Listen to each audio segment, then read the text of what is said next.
Hello, everyone, and welcome to another episode of Dice Games and Dudes. What fucking episode are we on now, Si? Like 24? 26. 26? Yeah. Holy shit. So many. 26.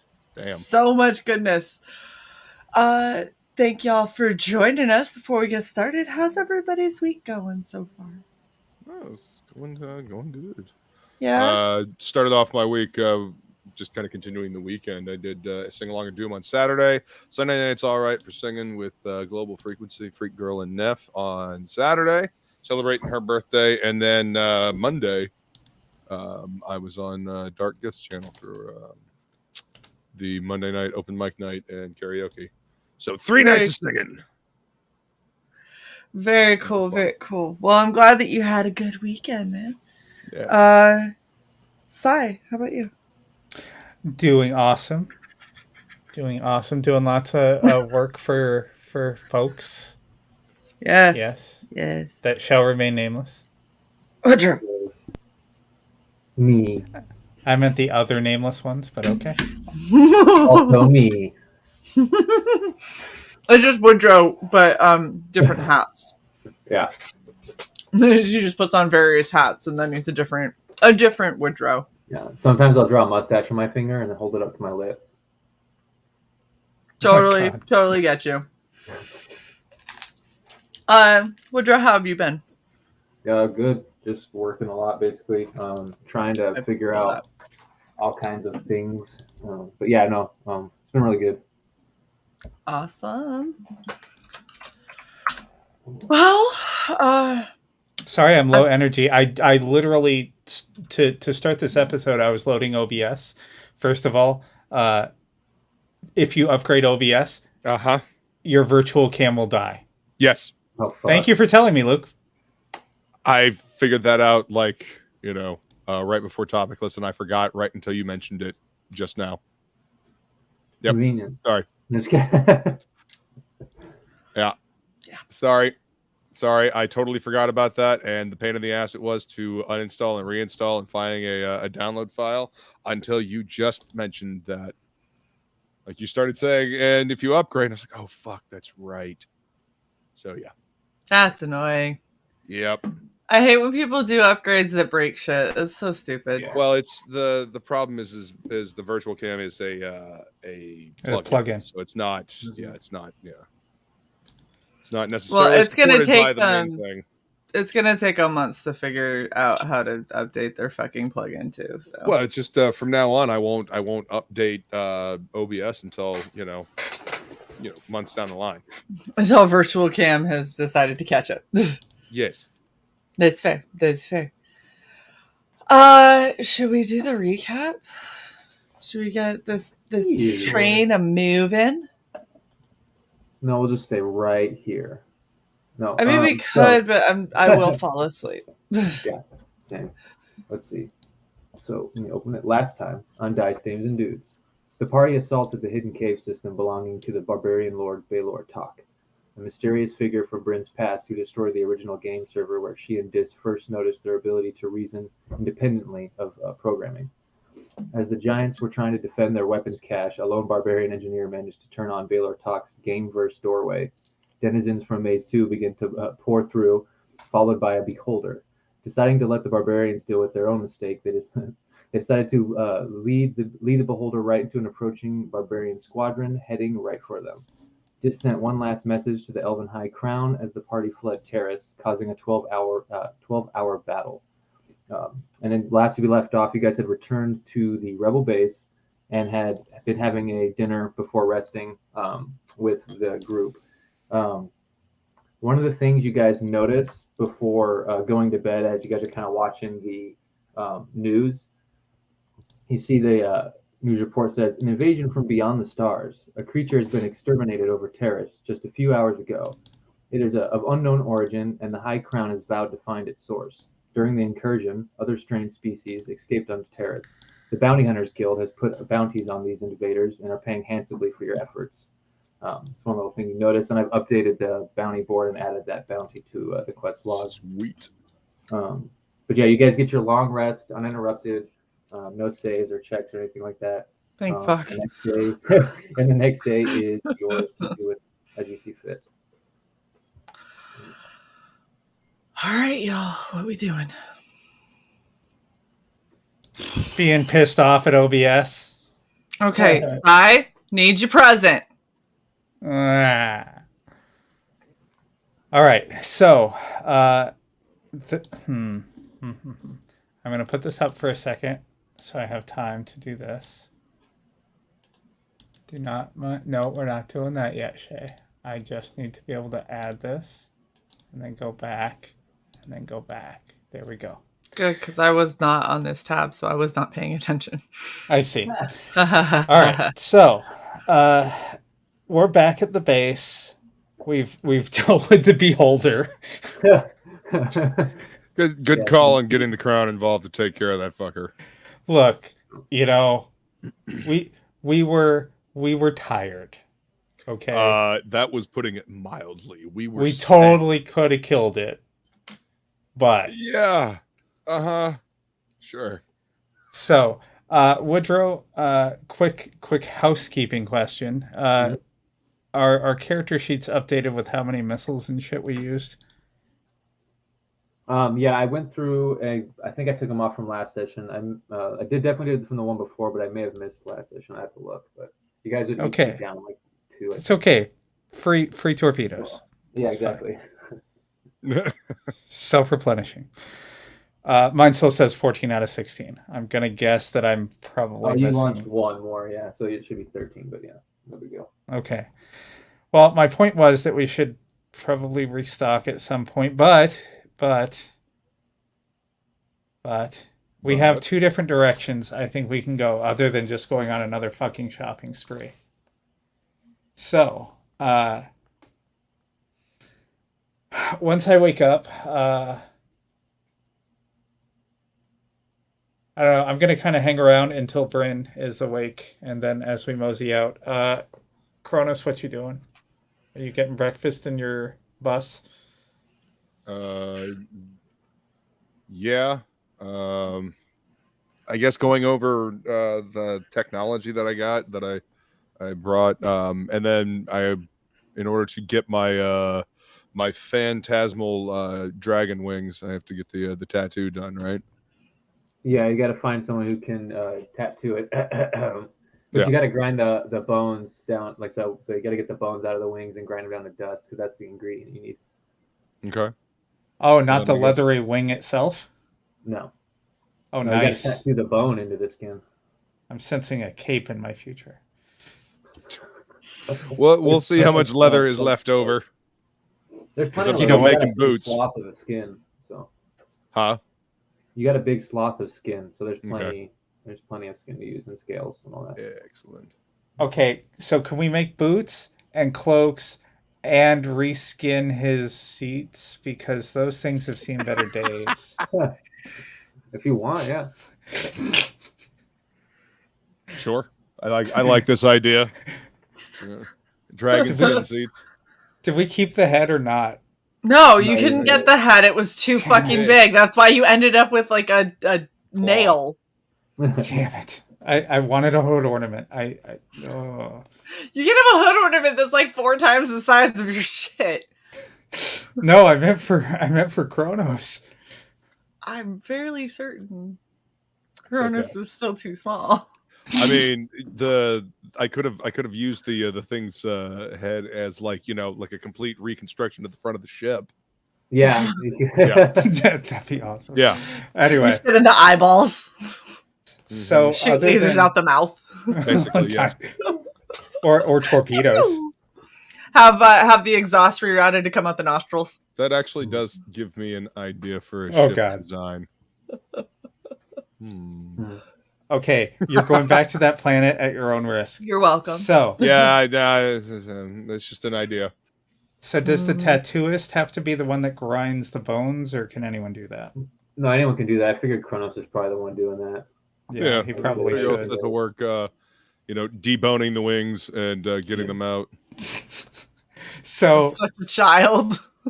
I would like to gather everyone to discuss our path. So in Kronos' ship, I'm imagining in that big center area, like there's one side of the ship that's just got the giant bones of the dragon, and he's sort of like shooting with this little laser type scanner thing instead that cleans it. So it's just like going over it with a laser gun, kind of. It's just like scanning it, but cleaning off all the excess bone and bleaching it white, or excess skin. See, I was imagining him like sitting here like this with like a little hammer. He's like tink, tink, tink, tink, to just try to get like bit down. This is de-meating an animal. This is getting the bones out of an animal. So you know, you got a knife, you got a fucking paring knife, you know, cutting the meat off. You know, getting in between the meat and the skin. So I'm gonna there's got to be some. If I got the rib cage, and there's got to be some stuff on the back. So there's got to be some like dragon meat. Is that animal handling? Yeah. Medicine. You know what? Bryn's. Oh, leatherworking too. Bryn's Yeti probably wants to lick the bones clean. Oh yeah, whatever bones we don't use, can we give some of the hellhounds the Yeti? Oh yeah. Just break off a few of the lower ribs and just yeah. You just see the dog sitting there just staring. And I'm like, stay. You be good. You get bone. And as the door shuts, you guys can pull up the camera of the room and like they wait for the door to shut. And as they do, the Yeti just kind of bends down to pick up one of the bones, and all the dogs just like jump on them, not like violently, but like trying to get the bone away from them. Like everyone's just wrestling over. It's like the Tasmanian devil swirl. Just a squiggle in a cloud of dust. All right, so correct me if I'm wrong. All right, Shay, we're gonna move to the other thing. Are you ready? Oh, okay. Okay, I'm gonna hit the thing, then I'm gonna hit the other thing. Yeah.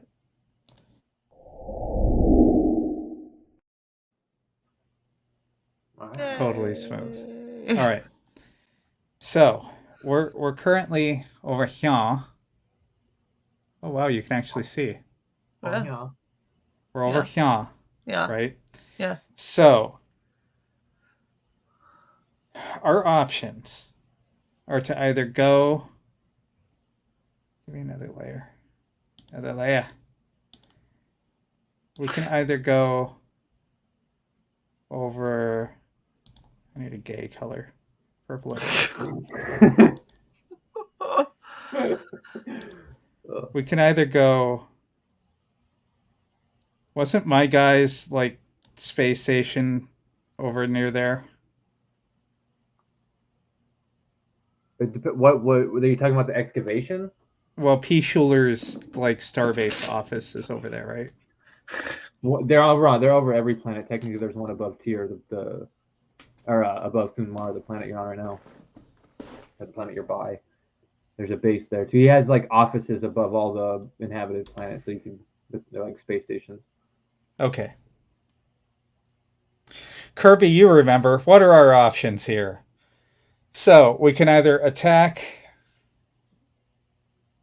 that one place where we put that thing that time. So, from what was going on as you guys were getting ready for the assault on Tyr, the slave ship was one of the ways you wanted to get recruits for that. Also, you had gotten some with this last assault on Terrace with Stellar grabbing barbarians when from the Freak people and like the people who weren't fighters basically went up the rivers. So you got a few people there. There's the slave ship that Bach had found. That's going to be leaving Terrace. And then there's the Piri chunk where you found the excavation site that Perry has, and then there's all of his offices above any planet. They're all kind of like the same uniform offices. It doesn't matter which one you go to. It's the same map either way. And then he has I think a penthouse on Terrace. I think that's what's specifically on Terrace. Okay. Where was our shopping mall? That was on the Ryzen 4, the moon, the Elven moon. Yeah. There's so much shit in the solar system. Has there always been a Tyr police base near the rebel base? Yeah. Well, shit. It's there because that's where Samina was plotting her attack. So she's Okay, got it. By the way, I've combined all the different solar system maps into one map. Because I had like 8 different fucking versions of this PSD. Yeah, but that there's a reason I got rid of certain things, so it shouldn't all be on there. But yeah, it's okay. Now, that's that tier police base. That's not the Fine. secret base that we found, right? Or that we heard about. That's on Imena. That's the other right. highlighted thing. Damn it. I'm so fucking confused. Hang on. Let me go grab my notes. I'll be right back. Sorry. You son of a bitch. How dare you have notes? Yeah, don't look to me for direction. I can't remember what I did yesterday, much less what we did. If you're curious about what I made maps for, because that's what I was told you were going to be doing, that's a good point. Looking for the artifact, going to the excavation site to meet with Perry. No one said anything about going to the offices. You specifically mentioned the excavation site, the slave ship, and then there's another thing, but that hasn't popped up yet. You've got just rumors of that. So. Okay. Yeah, there was 2 Piri chunks, or intercepting the slave ship to try and get some soldiers for the assault on Tyr, because you guys need to help the rebels, because they're going to help you get Kirby back. Okay. So I know it's a slip of the tongue, but I really love how you keep on saying the slave shite. or whatever, like I'm like, yes, let's go to the shite. It's my speech impairment. No, I love it. It makes me really happy, because I'm like, that's how I probably am gonna feel about it. So let's go there. Let's go to the Shaisa. Oh my god. What did you decide? Oh, we didn't decide anything. I was laughing because Woodrow kept saying shite, and again, I'm a 5-year-old. Yes, because I'm mixing excavation site, and when you say excavation, excavation shite. Excavation shite is so good. It sounds German. Okay, ooh, so Scheiße. Du hast shite. Okay. The excavation site. Oh. For P. Schuler, it's 1, right? What do you mean by that? No, you can't see it. Oh, yeah. Yeah, okay. That's 1.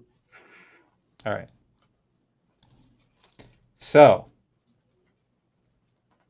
we can either go there,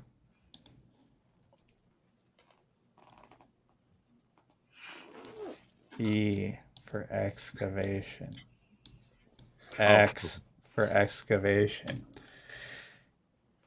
All right. So, fuck this dude for the time being. Oh, so we're not gonna Finding Nemo it? Well, he has the box that we want to get for you, if you recall. Right, but didn't we just like haul ass away from Terrace because that's where all the shit just popped off? Maybe. Well, luckily, this just did send the high crown on him. Right. So it's all better now. It's just highly populated with high crown. Well, that's what I'm saying. Do we want to go over there? I mean, I've got a cloak. I don't know about you.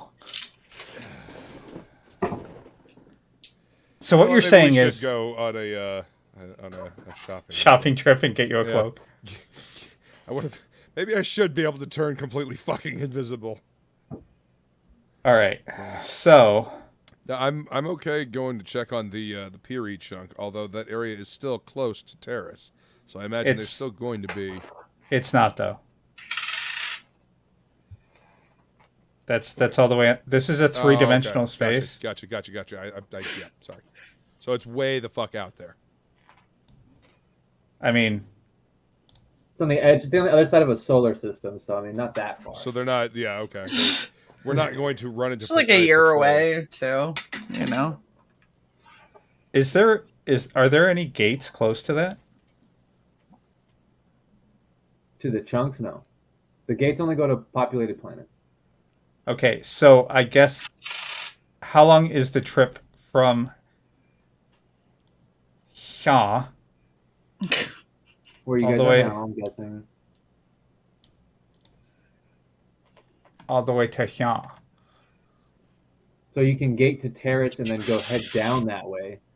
I think Luke is scared of Terrace. No, I'm not scared of Terrace. I'm trying to avoid the crown. It was a good call to have them, go check that shit out. But they just said that they're going to be investigating this shit, which means we have a higher likelihood of running into the crown if we go over in that area. That's all I am saying. How about this? I would like to go investigate the chunk. I would, however, not like to have 60 NPCs waiting on... 60 of our allies waiting on us to go hit the slave ship if they're already ready. And just sitting with their thumbs in their butts. If they're ready. If they're already ready. Already. Yeah.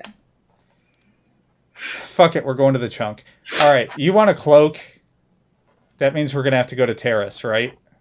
No, Ryzen 4 is where our shopping area was. Fine, we're going to Ryzen 4. I mean, how much was the invisible cloak? Fuck's sake.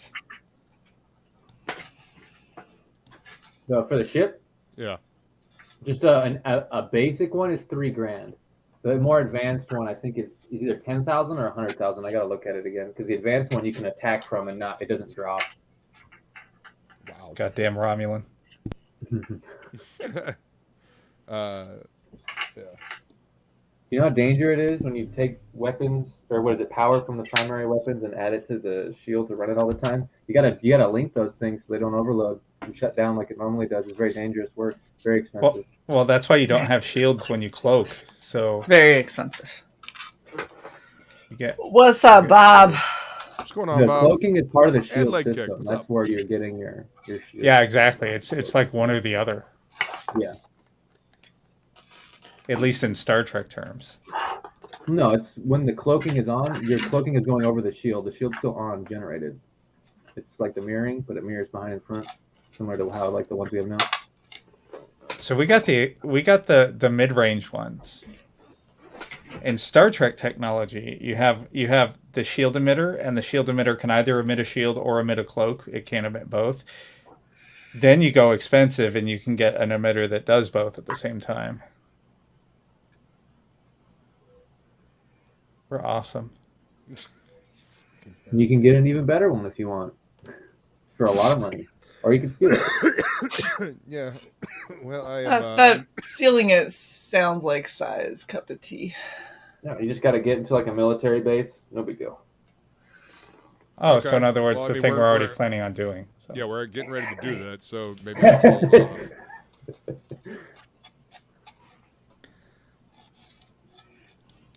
Wow. My friend, for you today only, finest invisible cloak in all of system. Look at it. What? You can't see it? That's the point, isn't it? Only 40 easy payments. Wait, come back. I like how you said that as Nom Gold. Yes. Of course. Who else are you going to say it as? Obviously Nom. Obviously Nom Gold. All right. So. All right. Yeah. May as well stock back up on our torpedoes while we're there. All right. Ryzen 4. Fine. Gonna go out of Kronos' ship. Talk to the rebels. Anyone need anything? We're going grocery shopping. Apparently. when you head out, there's a large figure that starts walking your way. This figure reminds you saw it during the battle. It's a figure that you also kind of gleaned in the old castle in the gorge. You guys slain someone who looked like this, and he begins like basically running up to you. And he comes right up to you, distant. What is it? What are you saying? Is it the cook or the cook's friend, cousin, brother? This is his brother. Yeah, Silvar Ogre. Ah! He holds out. Yeah, because he was mentioned like way back, way. I remember. He holds out his hand. He goes, "I just wanted to thank you. I saw what you did to rescue me. I still don't know how I got here, but I wanted to thank you. This place is amazing. So big. I just wish It's so I could see it. big. Large. To see it. Big. Large. With the bigness.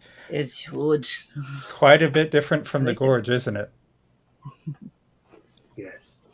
But with the lack of werewolves and everything. There are worse things here, it seems. Yeah. Did you watch the news last night? He just starts laughing, and the laughing is very loud, and like everyone for a moment in the hall kind of looks for a second, and they're like, "Oh, okay, just him." They're like, oh shit, what is? Oh, okay, we're fine. We're fine. Asteroid quake. Oh, holy shit! Very scared for a moment, but we're good now. We're good. So, Not weird, dude. so Mr. Ogre, are you in with this bunch? And I'll kind of point at the rebels. I do not think I have a place here. I would like to try and find a way home if I can. He's just sort of scratching his head and kind of like, you can see he's uncomfortable where he is, but he's trying to like make the best of a really weird situation for him. He kind of just goes like, I was trying to find something to do, and I make food, so if I'd like to offer my services to you as a cook. Jesus, I don't think he'd fit in the ship. He's about the size of Enar, so he seems a little bit smaller than his brother. Not by much, but a little bit. You hiring Kronos? We have. I think the rebels need a cook more than anybody else does. We have the food maker in the ship. Remember? Yeah. I will remind you that you are looking for different pieces of Manos code that come from the other game, from people from like the NPCs from the other That game. is a good point. So maybe take him to go see your girlfriend. Yeah. Okay. Yeah. Just don't tell them that we have the capability to make our own food without a problem. Just be like, yeah, it'd be nice to have some home cooked meals. We don't even have to lure him with the thought of. This is in our chat, by the way. Yeah. We don't even have to lure him with an offer of employment. We could just tell him about Noodle. Oh, coming from the yeah. Because Yeah, she served in the castle, he served in the castle. Yet, this is true. All right. I mean, yeah, and you're assuming they were friends, though. They could have hated each other. Could. Noodle hated a lot of people. I'm just saying.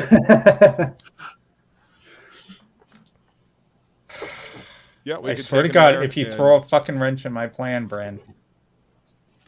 I'm sorry that you don't consider logic sometimes. I disconnect Bran from the call. All that you hear through the entire, like, just echoing through the ship is asshole. Yeah. Then we should take him to Ryzen 4. Do you remember Noodle? He sort of looks down, scratches his head. The name doesn't ring a bell. Can you describe her?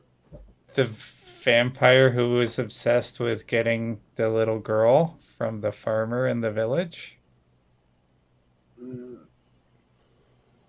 Not that I'm aware of.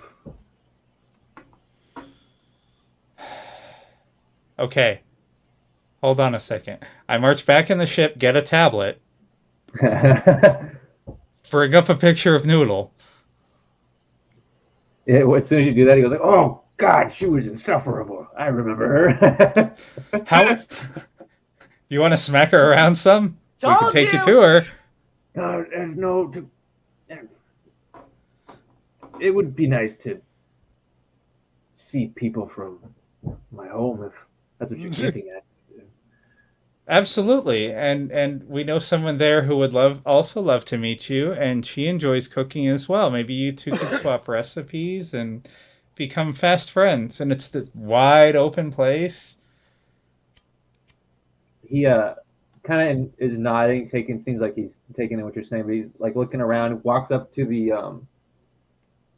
just outside where the ship is, and kind of looking out the hangar bay that right now doesn't have the blast doors shut. It's just the shields, and he's kind of like looking off into the void, like, what? Where are we? Do you know what this is? When you stare up into the night sky and you see all those points of light, the heavens. Yes. Yes, we are among the heavens. Imagine that you jumped really high, and instead of falling back to the ground, you simply stopped. Did you just give him an existential crisis of are we alive or dead? Is that what you just said to him, basically? That sounds like No, I did not. Mm-hmm. You have to have a high enough intelligence for an existential crisis. He does seem to be smarter than his brother. He seems to be if anyone taught them the finer points of cooking, it would be Sylvar. Wow. But yeah, he's definitely not bright compared to other species. I just feel sad for him now. Wouldn't you like a sky again, a sun, trees, fresh air, not recycled? I would like to have the gourds. Or the gorge again. The gourds. Well, there are plenty of melons. Yeah. To be honest, just not the ones on that chick. She's kind of west of money. What? I'm being a good bro to you, Kronos. Oh. Saying hands off her melons. I mean, it's probably a good rule of thumb if you want to keep your fucking hands, too. See? You know? See? I was nice. I'm just not even from me. Like, She'll fuck you up. Yes. God damn it! I'm trying to sell this. I only rolled a 28 on persuasion. What are you trying to sell them specifically? I'm trying to sell him to go to is it Risen 4? Oh, yeah. And give it a shot, at least long enough for what's her fuck to scan him and isolate the code. And then, you guys can do that from Kronos' ship. You're using Kronos' ship to do that. Oh, so we can do that here? You gave her the info of your guys' your DNA and stuff. She found it, but you can scan for that stuff here. Why didn't you tell me that, Kronos? What the fuck? God. I didn't realize, or I forgot. Shit, I'm sorry. Well, then, let's go ahead and scan him up. Yeah. Sir Ogre, come with me. When you get him into the med bay and he goes to lay on the bed, it's like he tries to lay on it, but it's more just kind of like sitting in a small lawn chair, kind of like leaning up against the wall with his legs, his bottom sitting on the table and spread all around it or whatever. He's like, "What is Am I sick? You need my blood." Some of us. Are you leasing me? Are you threatening me? Some of us, coming from the gorge, did have traces of an affliction. It's nothing serious, but we just want to make sure. We have to look out for each other.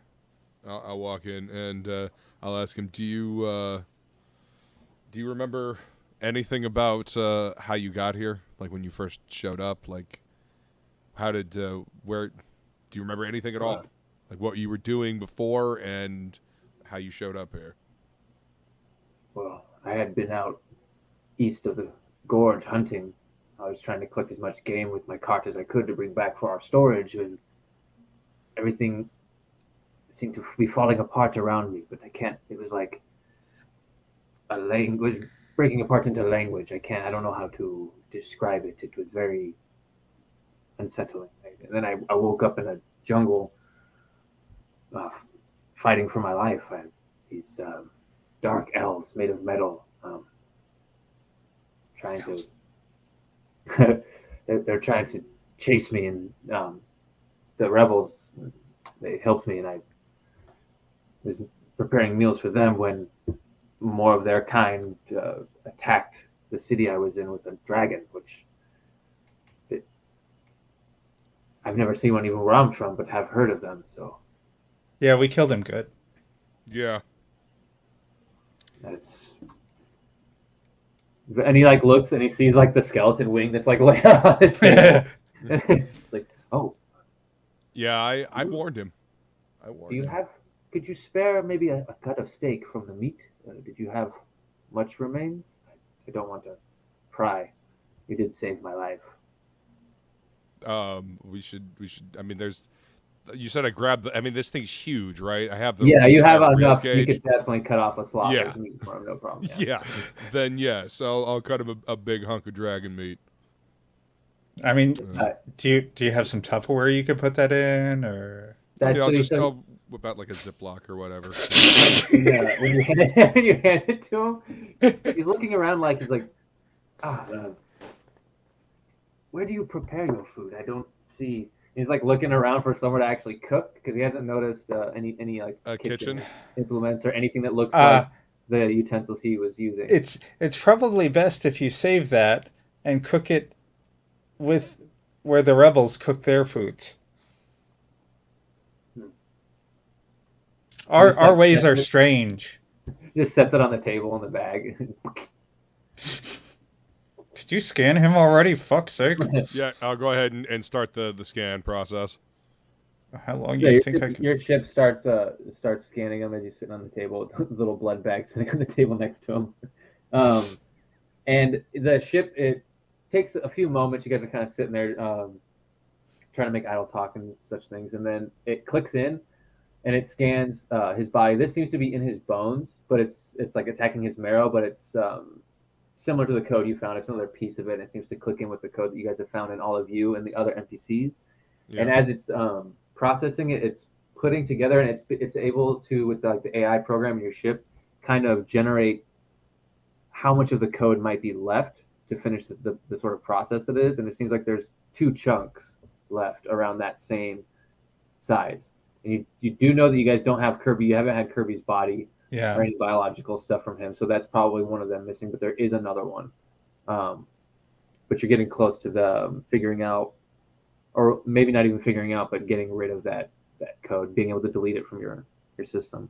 I wonder if it's Manos. No, you guys, I think, if I'm remembering correctly, Kronos, you've been controlled several times and been talked through, like, right, been used as sort of like. Well, I mean, my you know, because you shot lightning and stuff. Yeah, the different personality came out. The Scottish accent, you know, the Volsung personality came forward. Mm-hmm. And then you've also shot in like lightning bolts at Diz twice. That wasn't you, with some other presence. And then Bryn is shape-shifting randomly sometimes when she polymorphs, and then Diz has a tingling that we haven't been able to figure out what the cause or like what the effect of that is. Can you purposely fail a save? You can, yeah. I think it's been like 12 episodes since you've asked me to roll for that. So it was just a one. When it happened, when it took form, it was just a one-time roll for your thing. The thing that I rolled for you is just different. Like Kronos is randomly, he gets taken control of. Bryn, it's randomly, so when she jumps into a rage, she might have to make a save to try and fight the effects. You failed to save at the beginning, and the effect took hold, so it's just there now. It's rough, but I haven't been able to get it off because it's very situational. But, yeah. I'll die and turn into that's a good thing. Let's just put it that way. Oh my god! Anyway. No, I want to know. God damn it! All right, if it doesn't happen before we purge the code, yeah, I'll let you know when it purges because there's going to be an effect. It'll happen, so you'll know. Oh, okay. So let's see. Yeah. Okay. So we get the code with that, and you guys are headed to Persine, right? As what is the next course of action? Okay. Yes. Risen 4. Mm-hmm. Yes, and now we don't need to take Ogre with us. Then you Unless don't he- want to take him with. Okay. No, unless he wants to come. I don't want to force him to come if we've already gotten the information that was critical. You know what Yeah, I mean? no, with your persuasion and him being uncomfortable, like being up in the sky, definitely getting him to a planet he would enjoy. So he'd definitely take the ride to Cesaria's Grove. Um, that Should we stop by Valkyrie- like the market and get him like a tent or a habitat of some kind? I don't want to impose on her hospitality, and he's certainly not going to share Ramen's Right. hut. Yeah. We should probably stop by the marketplace first, I suppose. Okay. What are the objects you're specifically getting? Is it just the shield generator for Kronos' ship? And are you switching your shields out? Because you have the holographic shield right now, and that's run through your shield upgrade. If you get the stealth, that would also be a shield upgrade. You'd have to select which one you're using. You couldn't run them both at the same time. Right. Okay. Yeah. So the Or you stealth could one would trade- just be basically trying to make me invisible, right?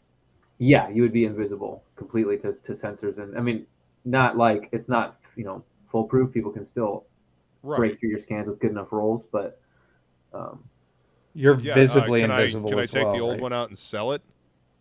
yeah, you could trade it in and try and get a cut off that 3,000 if you wanted to. That would Turn be that helpful 3,000 considering into I like am $1,000. starting to run low on funds. Yeah. Also, one Need of to the make things. up the next time I'm on the station. I need to make up some more brew to sell to the local bar. One thing that does happen is Kirby comes to each of you and hands you a bag of gold. Oh. He goes to Dis and he's like, "That was a good investment, Dis, but we're gonna have to slow roll this." You ever play like those video games? Like I don't know. Have you ever played Grand Theft Auto? And he's like looking at Kronos when he's saying this because he knows you guys came from a video game, so you probably haven't played it. But he's looking at Kronos. He's like you get these revenue streams that slowly collect money. So I found a way to duplicate funds here, but with the Manos code changing everything, I'm trying to not make myself known. So sort of over time, we got a little collection we can spend however we want. So And, it's a trickle feed. Yeah, Nicely Yeah. done. Nicely done. But, yeah, it's I tried to isolate a server off your ship, so he basically did the same thing you did when you took those files off your ship. It's like he's tried to basically couldn't file it away. I can't remember what it's called. Closed system. Yeah, it was completely it's isolated. a fully closed system. Yeah, so it shouldn't affect your ship's systems, but it is drawing quote unquote some power, but not mechanically to an effect or anything like that. He just God needed damn a it! Are you mining? Yeah. Son of a bitch. From the ether. Well, from 500 gold. Just it's a duplicating process, but you can't do it too fast. So what did we I'm get? sorry, so you're laundering? No, he's scheme. See, I get these people to pay me. Just kidding. It's Mary Kay, but in space. You go online, you see it's like Kirby's University for finer learnings, and it's like all these people signing up and getting other people to sign up. No, but when you check it, everyone gets 5,000 gold. Awesome. Bryn, do you want me to hold yours? Yes, please. Okay. I was busy hacking up a lung, so I was nodding. Not that you were looking. Oh, all I saw was your head shaking. I couldn't tell what.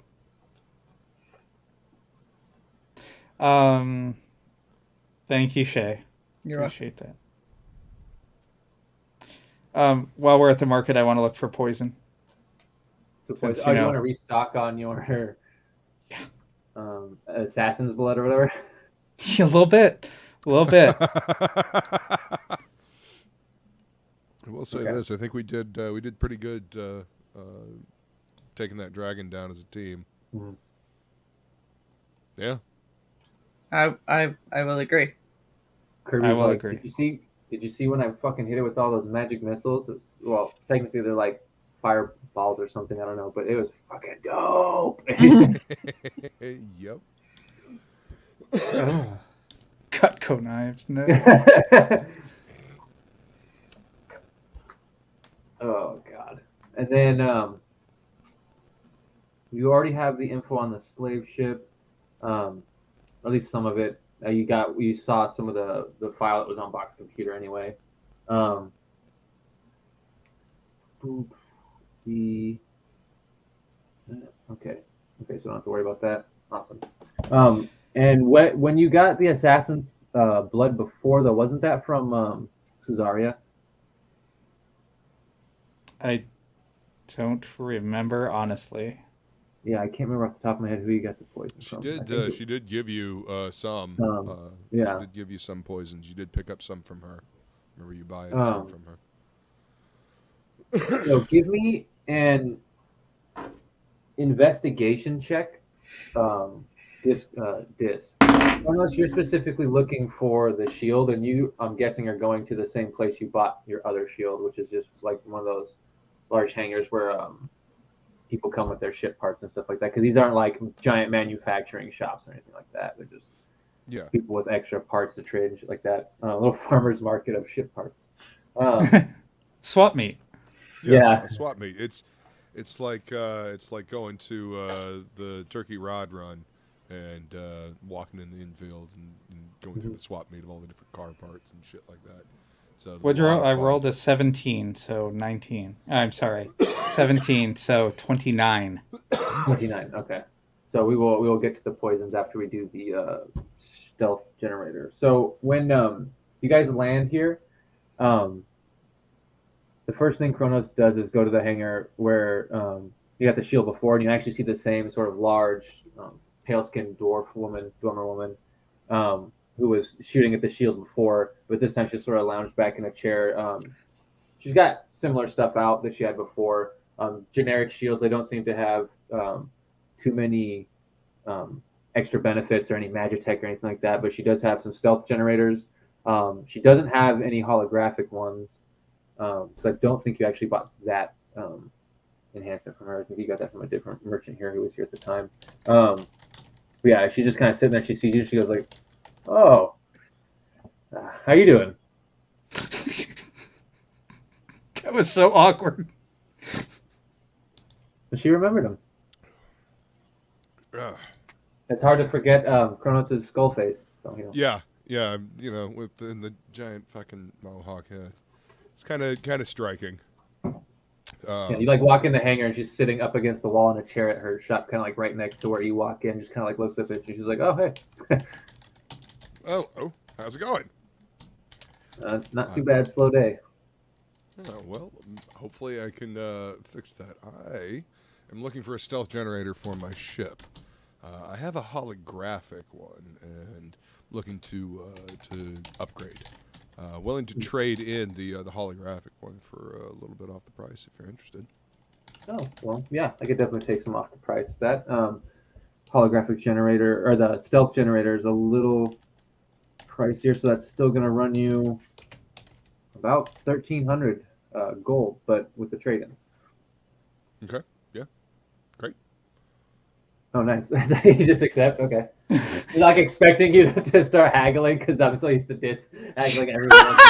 Yeah. I mean, no. Kronos is like, "That's a fair price," and you're like, "Really?"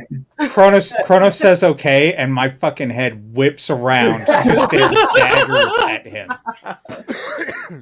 I just moved Dis out of the store. Like, it's not your purchase. Stop.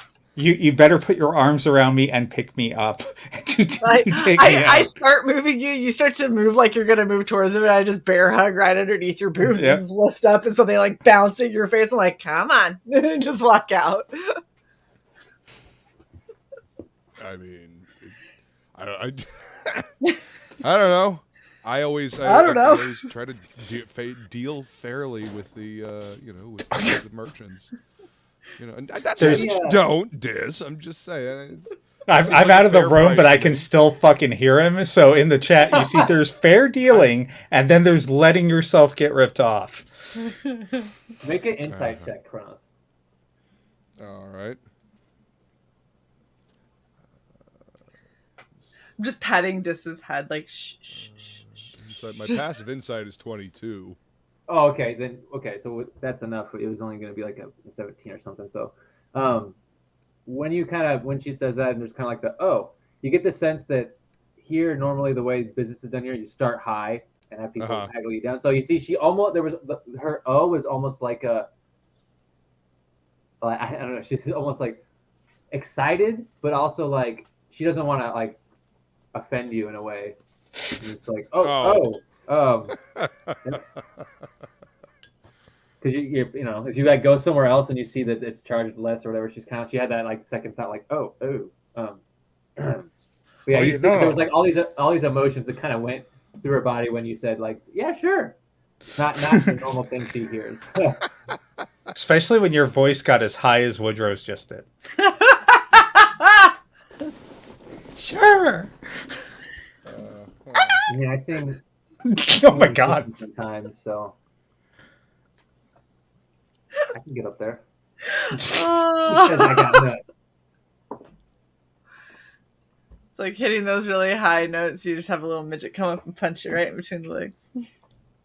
Nice.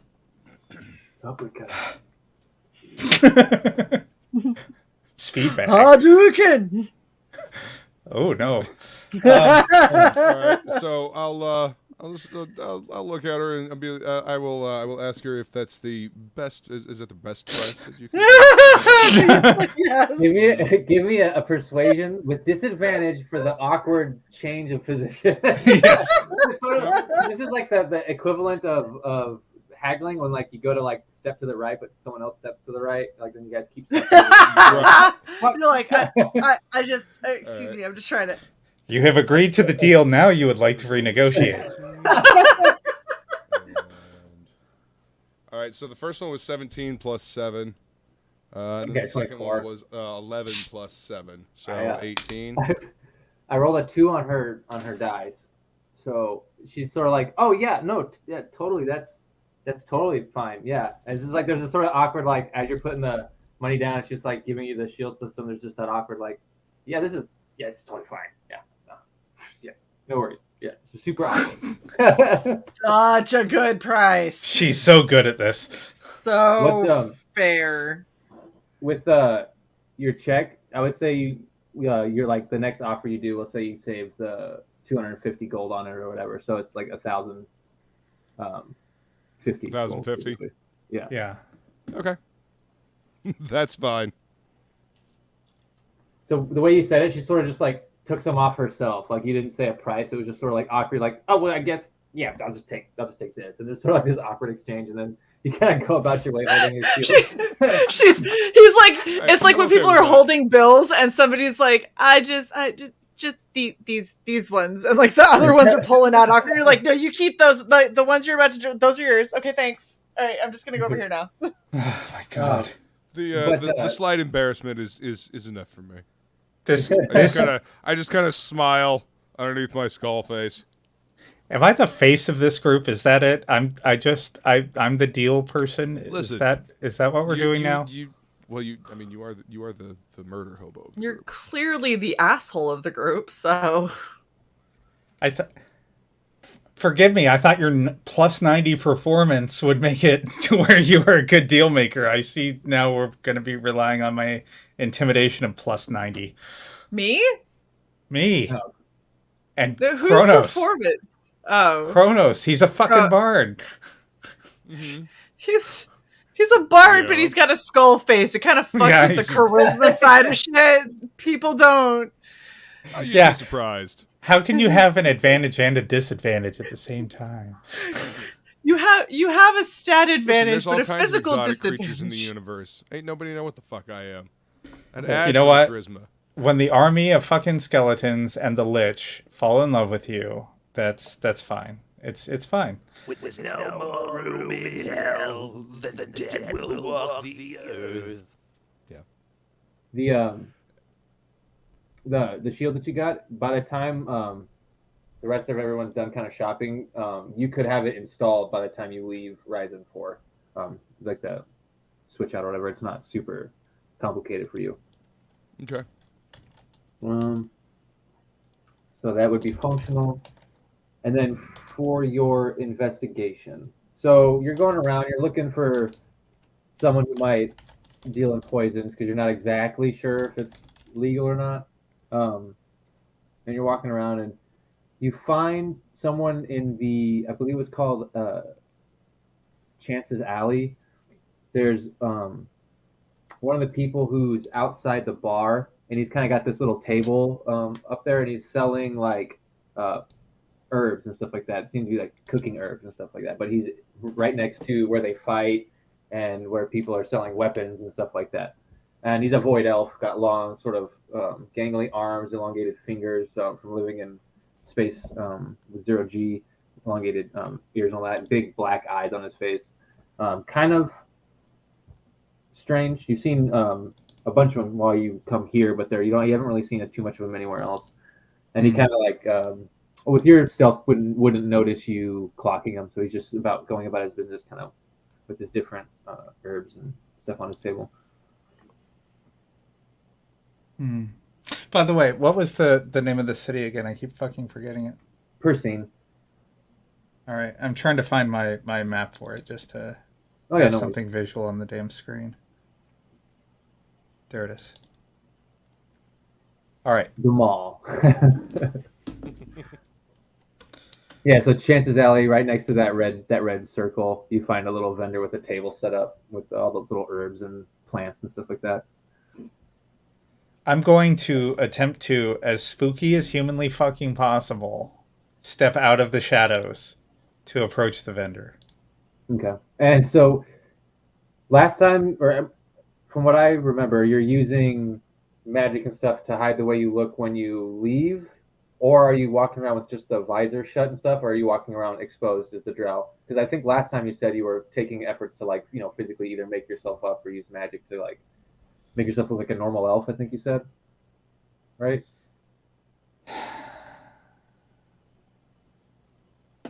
It is what I said, and I'm trying to decide what in this instance I want to look like. Yeah, because you can so you can do whatever, you have to apply it every day, so you can kind of choose.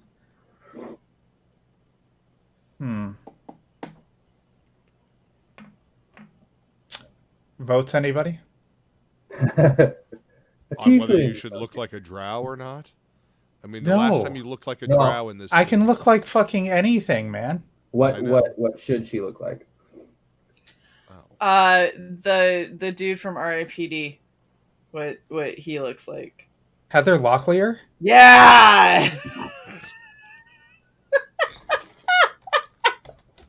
That's my vote. I think that was Heather. I hear it's all Googling.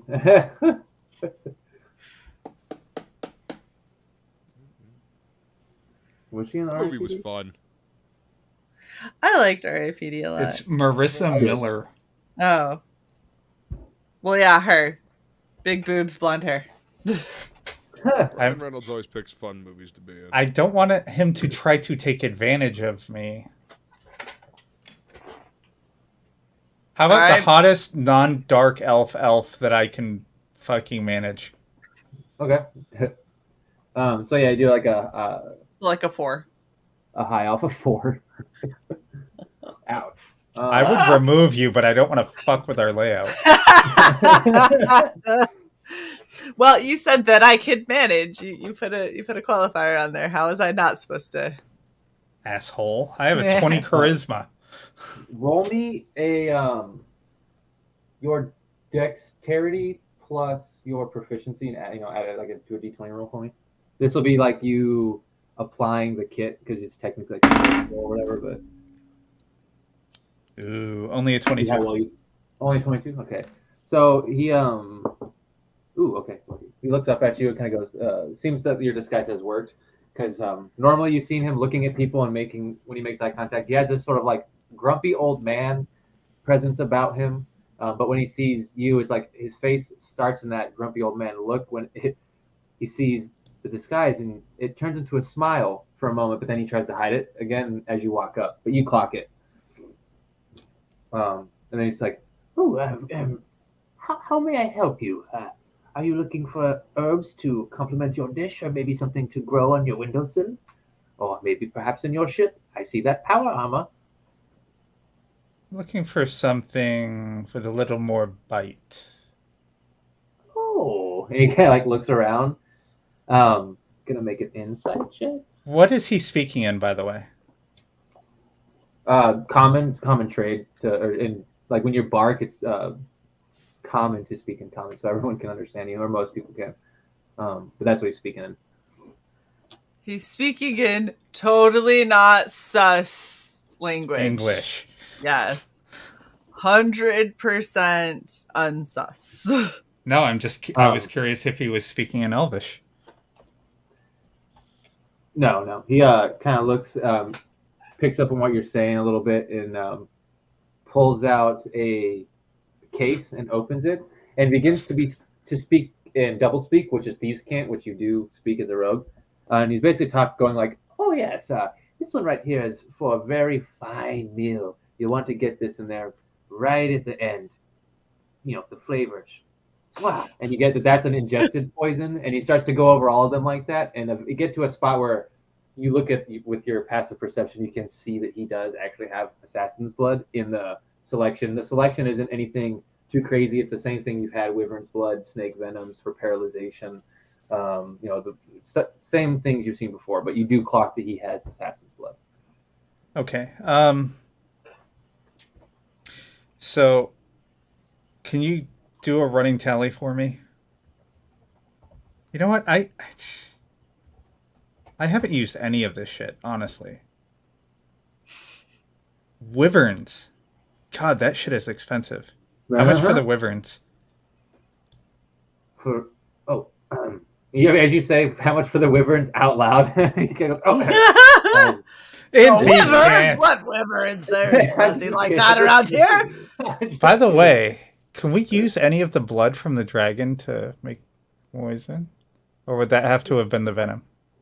I don't know. Can you? I don't know. I have poisoning. Yeah, no, dragon's blood is actually very poisonous. It would be similar to wyvern's poison, but it'd be dragon's blood. And then... Kronos, quick! Bag up all that fucking blood! It's a gold mine! I'll send a mental command to the ants and ask them if they can start like gathering up the blood. Can you guys get all that congealed blood on the floor? Maybe put it in some vials or a nice baggie. To-go cup. In your command console chat you have open, where it's like always all these little different ants talking to each other, because now they've all got miniature ant neural implants, so they all talk. So they did it for you, so you can see what's going on in terms of following their ship repairs, and that's just a diagnostic readout for you. But you can go into there, like open their chat, and you see them all just like, why, strange. But that's no big deal. It's strange. But on my planet, there was a custom of using every part of the animal, and I would like to preserve that custom. Waste nothing. Exactly. Thank you, my friends. But yeah, the assassin's blood, he goes, "Oh, for one helping of this, it is about 150 gold per vial."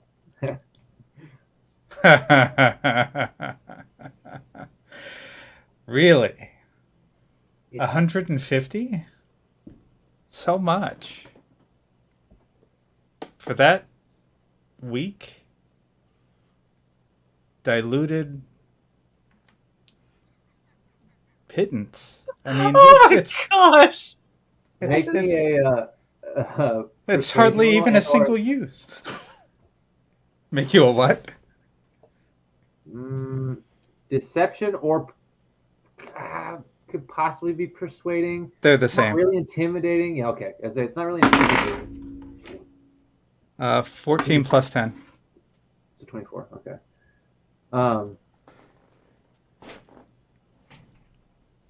He kind of like looks and goes, "Well, if you are willing to buy everything I had on hand, I could lower the price per unit."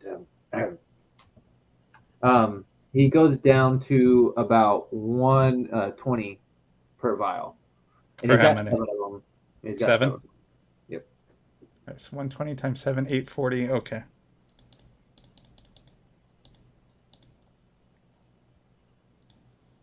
I'm subtracting this as we go, so I don't have to Yeah, do no the worries. math later. No worries. How much for the? That was for the assassin. How much? How many wyverns does he have? Ooh, 4 of those. Now the real bargaining. That's a good roll. I rolled 4 on the d4. That's awesome. Yeah, it's the rarest of what you gave me. Yeah, you wanted one that did damage on injury, and that's like and you wanted, he kept going like, I want something that's bigger. I was like, well, it's gonna get pricey, but you can get it. Is it a separate persuasion roll or is it another? Is it the same roll? Are you Try to- trying to haggle for the 4? Because the price for those he tells you is 1,200 per vial. Yeah, that's the base price of them. So I'm going to try to haggle. Okay, give me either deception or persuasion roll, but like you said, they're the same. So. 12, Sorry. 22. I gave this guy such good modifiers, and he can't roll above a 2. This is really bad. 2, 1, 2. They say So. no. I gave him advantage. That's what he does. No, but You want to roll them with advantage? no, that's what. Anyway, he goes. Oh, are you looking to buy them all the same way? I could maybe go down to 800 gold per vial. And what's funny is they're doing this, and as they're passing, they're basically like what they're actually saying is like, oh yes, this is great for a meal. It's very aromatic. Nice. But I'm concerned it's not hitting the palate enough. Oh, then you'll want this one. Let's see. Yeah, so it'll go down to 800 per vial for the 4.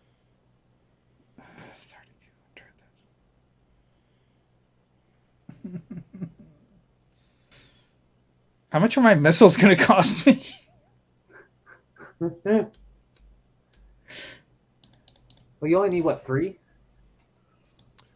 I need some missiles as well. Yes, 3. How many do you need, Kronos? Because you didn't launch any in the last episode, so I didn't have to take any off yours. But I remember I needed to take 1 off Dis's. Okay, I bought all 4. Okay. So, does he have anything that I don't have? No, all the stuff that you were selected from this planet is what he has. He doesn't have anything. The wyvern poison is the rare thing that he has. He just already has some. You know, given this world, I'm going to suggest that maybe the drow poison. I think you have some of the drow poison. I do. The drow are gone. Yeah, that's my point.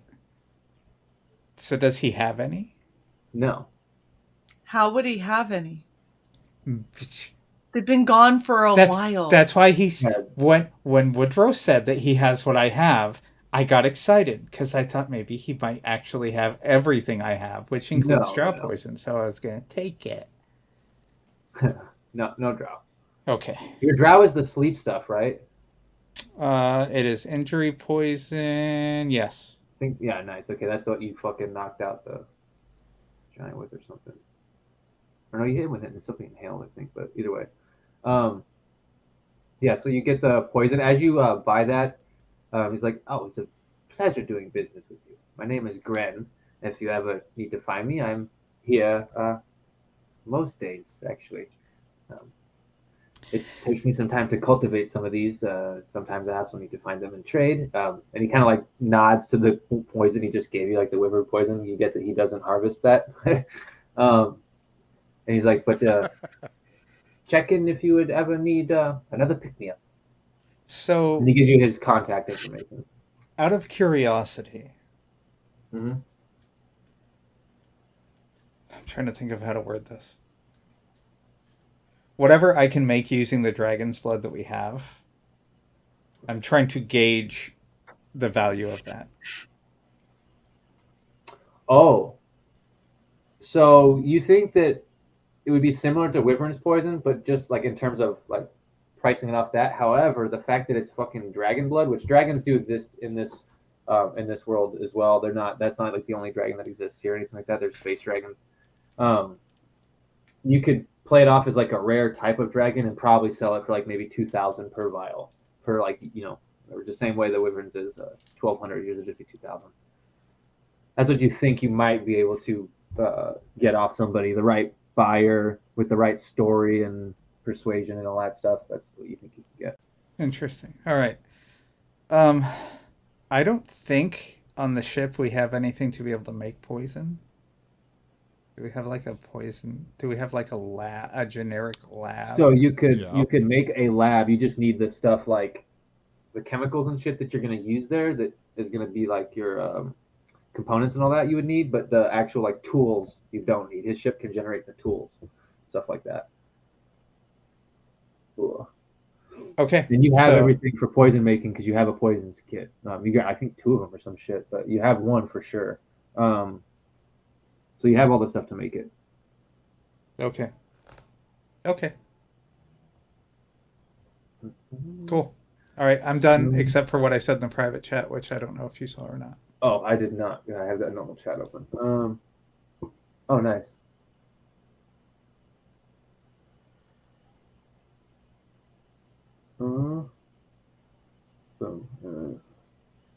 Okay, so for the restocking of the torpedoes, the normal base price is 500 per, so we can get to the haggling on that in a sec.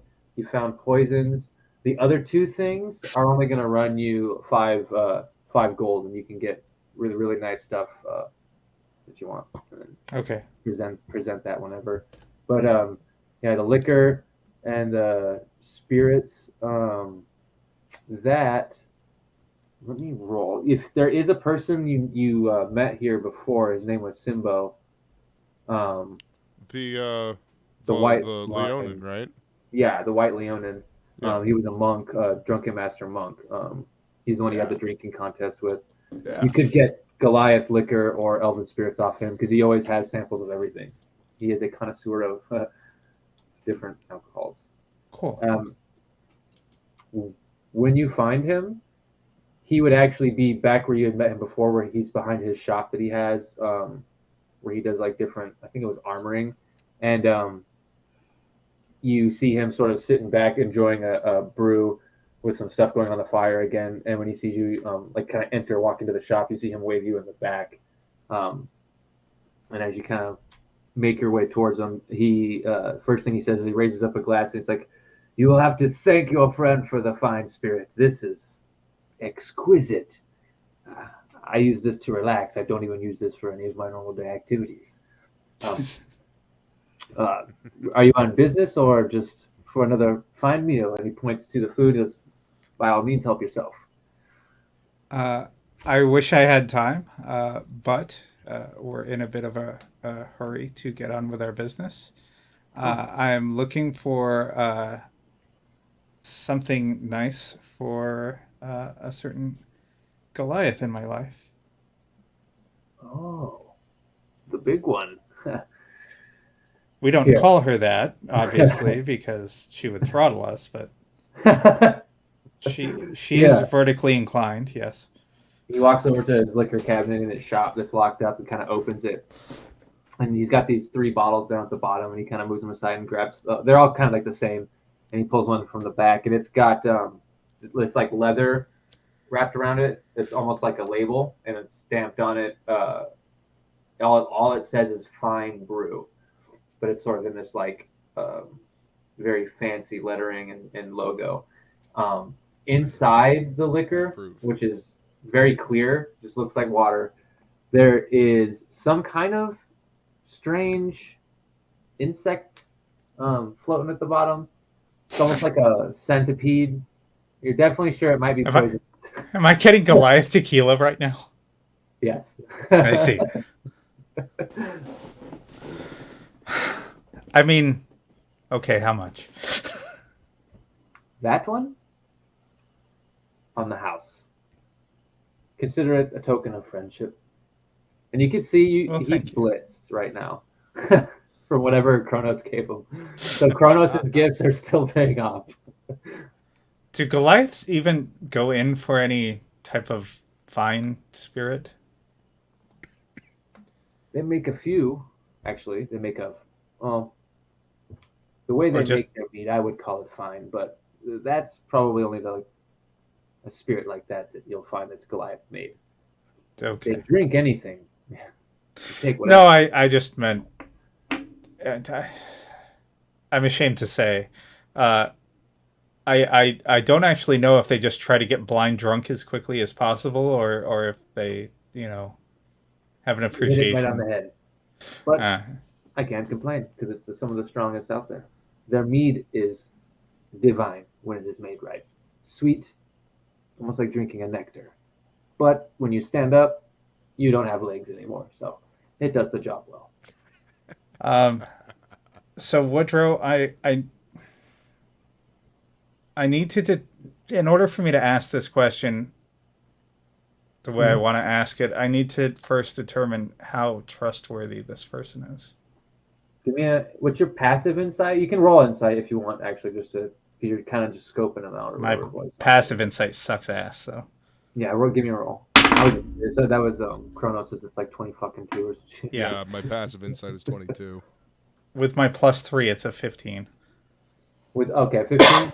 So the way you sized people up before, you would say that, I mean, he's definitely very trustworthy for a drunk, because you're not really sure about the whole drunken master thing. The only people who noticed that, I think, were Kronos when he went to sell the liquor because he mentioned it, and then Bryn noticed it just because there's drunken master like Goliath types all the time. But yeah, pretty trustworthy. You don't think that he has any reason to hold anything against you or sell you out. You don't think he doesn't seem to be that type. Money doesn't seem to be of consequence to him. So I'm going to ask him. Do you have any spirits for an elf? And as I do, I'm going to use my thumb to rub my cheek, and as I rub my cheek, it rubs off the color I was wearing. Ooh, okay. When you do that, give me a persuasion check. 28. Oh, you made that sound like it was bad. I was No, it was good. I was expecting it to be bad. He kind of looks, and you can see like the eye catch it, and there's a mix of emotions on his face. You don't get anything hostile or bad. It's just kind of like confusion, and he doesn't know what to say. The way he reacted to how he was talking about Goliath, he's afraid he might say something culturally inoffensive in the moment, and he kind of goes, "Well, I think I was saving it, but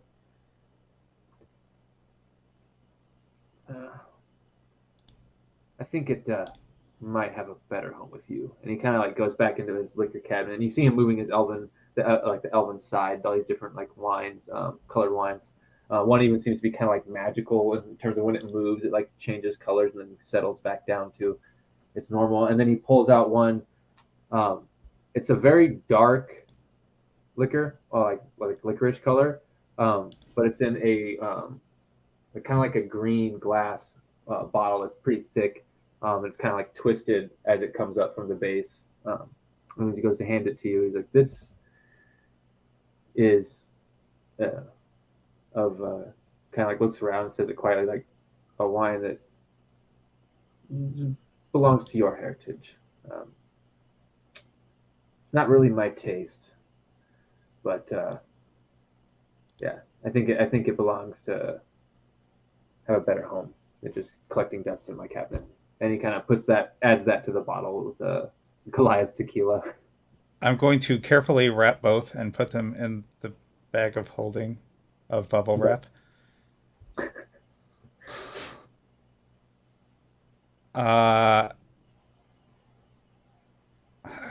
Is this counter or a table or something? It's like the counter that comes off his liquor cabinet. He sort of like opened the bottom part of it and then like started setting bottles up on the Right. I'm just asking, is there a place for me to set anything? Yeah. There's like a little space where you can have bottles out and make drinks and stuff like that. I'll casually put my hand on it, and as I pull my hand back, I'll leave 500 gold. Oh, nice. Yeah, looks down and just sort of like gives you a nod. You get the sense that he appreciates it, but it's probably sit with his other gold for a while. You don't know if he does much with it, but he definitely appreciates the gesture. And as you sort of are getting ready to kind of go about your way, because you said you were busy, he goes like, "I do enjoy seeing you guys come to town. So if you're ever here or you ever need anything, feel free to give me a call." And you get another contact. So you have the contact from the poison, which is Gren, and then you have Simbo, the white lion. I don't know if Kronos, you ever got his like? Yeah, I did. Info? You kept. Yeah, I did get Simbo. Okay. I was gonna say I have his contact info. Okay. I'll thank him anyway, because I'll play it off like like he didn't share it, because that might seem rude to some people. So. It is a different person. So. Yeah, exactly. Yeah. So, Definitely. and just to let you know, I do cast Alter Self before I leave, to cover the spot. Yeah. Okay. Yeah, so he gives you a nod. You go on your way. You have all the stuff that you asked for in the chat. Kronos you have, and have installed the stealth generator on the ship while everything is going down. All right. Bryn, I was there looking anything? at my sheet. I used 3 of my my missiles, right? My homing missiles. Yeah. Okay. Yeah, so you'll need 3. I So need 6 to- total is what we're looking for then. Yeah. Yeah. Which is $3,000 before bargaining. Bryn, do you want anything while we're here, like checking with your tattoo guys to see if they have anything else, or? I haven't tattooed since the last time we were here, so. Yeah, I just meant like more books or anything like that. What I was going to see is do I need any specialty tools to be able to turn that bone claw thing into integrating it into Axie? No, with the ship's tools and you have like a carver's kit or whatever, we can say that because you're a survivalist, you've added to your carver's kit for like skinning and stuff like so. It's also like a tanner's kit kind of. So you go and or basically, are you just gonna sit on the ship and prep while they go out and do their things then? With like Enar in them or? Yeah, probably, because I don't really need anything unless there's armor here that is somehow better than what I've got, which I don't think. Okay, so you're in the ship sort of working on the bone, and Silvar's sort of looking at his meat and Not the bone. Look, we're working on bone and meat, okay? Leave us alone. It's okay, I'll be back, we'll have a fucking party. I'll be back to collect the blood soon. Yeah. I'm working on a shaft. Yeah. Right. Were you gonna find the ogre a tent of some kind? Oh yeah. Find him some kind of like. You can take off like 10 silver for that and find like a large tent, like a huge tent that he can prop up. I'm gonna take off 10 gold. Let's find him a Gucci one. So Bryn, as you're on the ship, you're sort of working the claw of the dragon, trying to fix it. You keep like bringing Axie to it, and then like no, kind of like put your tongue out, hold up the claw, kind of hold it in front of you to try and level it out. Like nope, this a little more off this side, and you can see that Silvar is just like sitting, and you can see he's overwhelmed by all the technology. He doesn't know what to do or make for himself. He's just got that bag of the meat in front of him. He has a cooling, like basically Kronos basically attached this little like magnet to it, but it's not a magnet, it's a coolant. It just like sucks to it and is keeping the meat in the bag, the Ziploc bag cool. And just like watching it as the smoke comes off it, or steam or whatever, mist. And he's like, I cannot wait to cook that meat. as you look over, you're like, random, and you see all the ants sort of behind him, kind of like crawling along the bones and stripping things and like the meat, and they're like collecting in a corner all of this like blood, basically viscera of this dragon, as they're like dragging it away in a line into some other part of it. That's so awesome. I just look over and I'm like, no. I just go right back to what I was doing, like, no, from this. I was gonna say though, for Silver, since he just seems so overwhelmed, toss him like a small chunk of bone or something, and nod over to like Tools, and is like, if you want to whittle, instead of just sitting here staring. My coloring book. He points at this like all the kind of bones that have been taken apart. He kind of points to one of the ribs, similar to one of the sizes you gave to the dogs, like extra. He kind of just like points, like, may I? He sees you whittling bones, so he's just like, is it, no? Yeah. So I just nod to him like, yeah, knock yourself out.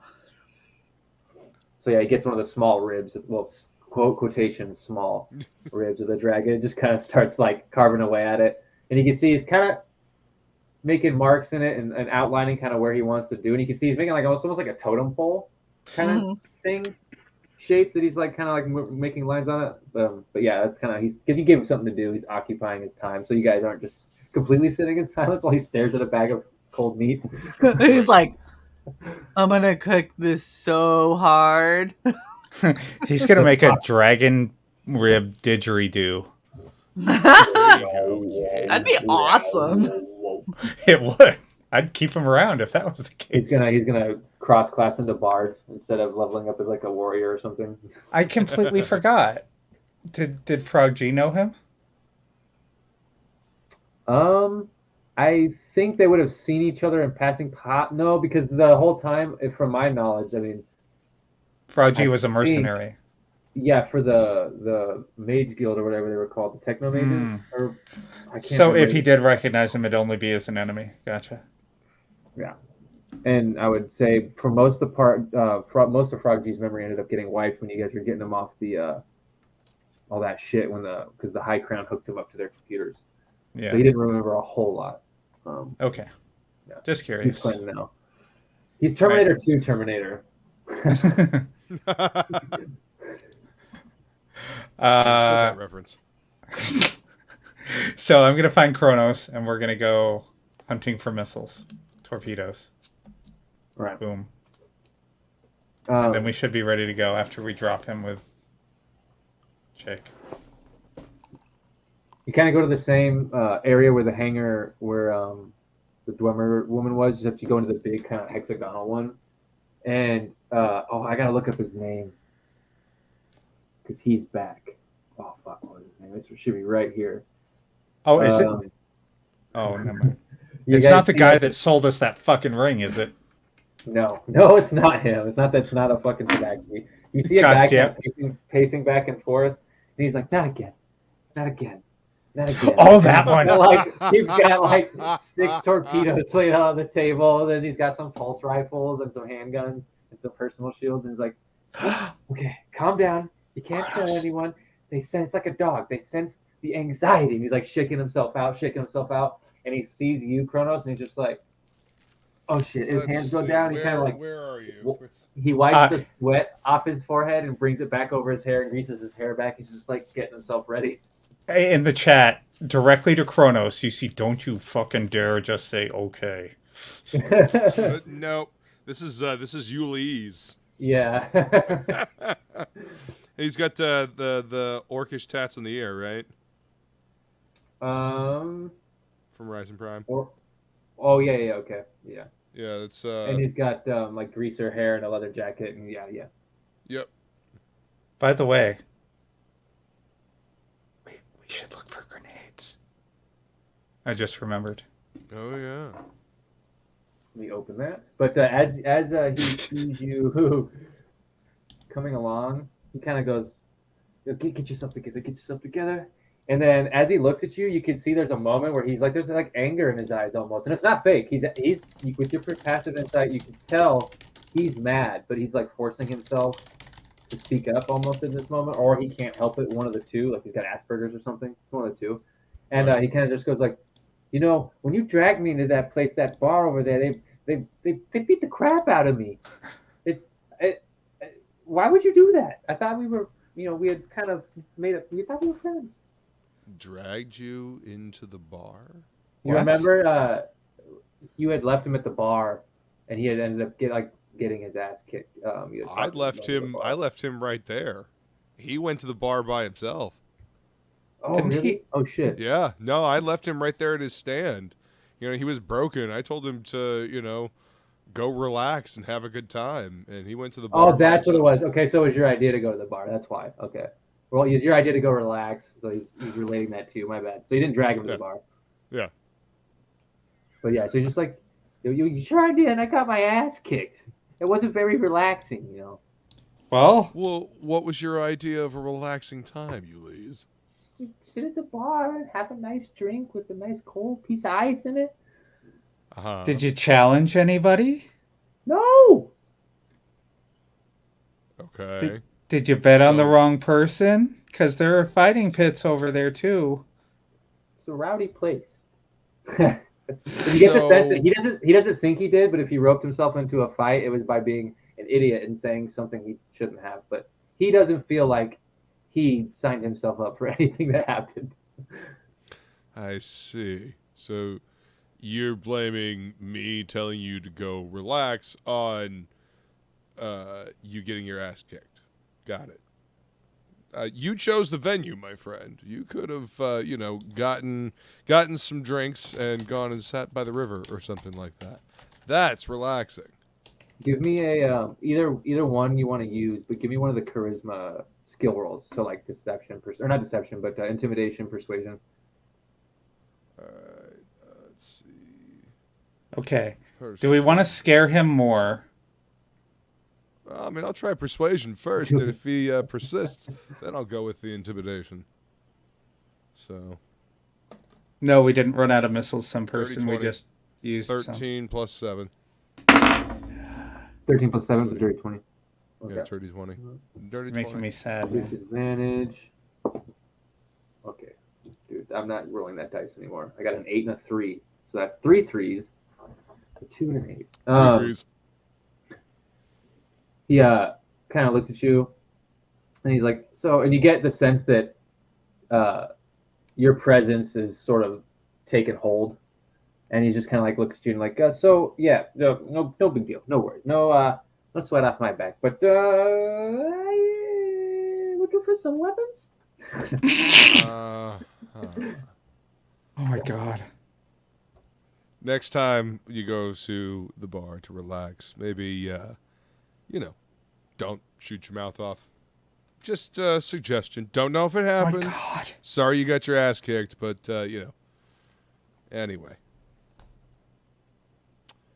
So, yeah. So I see you get some missiles here. 6 fine, heavy homing torpedoes. Mm-hmm. And what are we going to attempt to charge for these this time? This time, start at. And you remember last time he tried to overprice you? Yes. So this time he starts at like the normal whatever market price. He's like, 500 gold per torpedo. Sounds reasonable to me. And I'll just kind of look over at Des. How you feel about that, Des? I'll have been like cleaning my nail with the shadow karambit. Somehow, despite being in power armor, we don't ask these questions. Uh-huh. You're poking at the creases in the power armor, getting stuff out of it. They're fingerless power armor. They are now. Shit. How can I look intimidating in power armor? You're in power armor. Yeah, I was like, that's normally just intimidating. Can I have the wings kind of a little bit more aggressively angled? Maybe the artillery on my back, a little. Start making noises and like wooing. Yeah. He sees that and he's just like, well, I can honestly say I've never seen drow armor do that before. That's impressive. But what does that have to do with buying them the dice balls? Well, you see, friend, if you thought that they kicked your ass in the bar, I really don't think you know what an ass kicking is yet. That's a 31 intimidation, by the way. Sure. Well, what about 475? If you buy all of them in a bundle, and I throw in these pulse rifles and these laser pistols. Does he mean 475 each or 475 for all of Each. He said each. Why would I'm trying to decide how insulted I am of the fact that he just knocked 25 gold. Yeah. No, I'm saying this out loud. I turn to Kronos. I'm trying to decide how insulted I am that he feels that coming down by 25 gold per torpedo and throwing in his garbage weapons as if we need them. Mm-hmm. I slapped 3 laser pistols on the fucking table that are all shinier and nicer. Out of your power armor or bag of holding. Out of the bag of holding. No, I know. The last time I had a conversation similar with him, or the last time I had a conversation similar with him, I just kind of laughed. Like, I just laughed and I started walking away. So, I mean, whatever you want to do. You can see that there's a lot of sweat on his brow again, as he's just like watching you guys go. He's like, okay. I see we all need this transaction to go over very smoothly, and so, what about? You got a mouse in your pocket?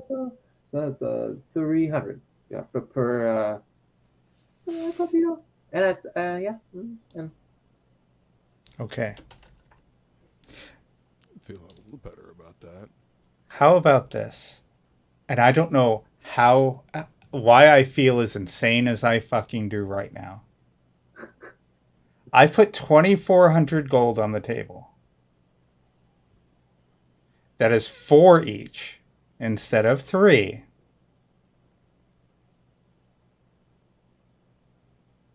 Am I not generous?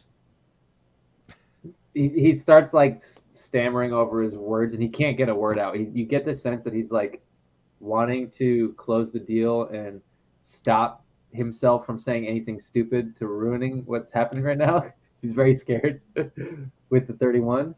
But yeah, he's like just kind of stammering, like have him delivered to Hangar 4. He just kind of like nods, and he starts walking over to one of those little like hover pads, and starts loading it up. So you guys refilled your torpedoes. Had another run-in with the worst gangster that has ever existed. Actually, that's what I have him in the NPC sheets notes. It's like terrible gangster, mad about getting beat up in the bar. That was in my notes. For some reason I had thought that you brought him there, but yeah, no, I remember now. No, but yeah, I have him written down as Yuli's pathetic gangster. Yeah. So I'm thinking, and get the 10 extra torpedoes, shield, poison. So I owe you 12 for the missile side. Don't even worry about it. Are you sure? Yeah, catch the next one. Okay. Fair enough. Kirby did us a solid. I'm still 3 above what I started today with, so.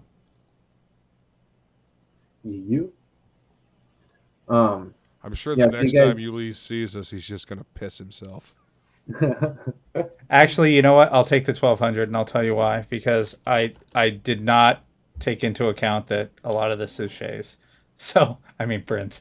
I assumed it was just going to be a joint venture, so I'm fine with it. And keep your 12, Kronos. Okay.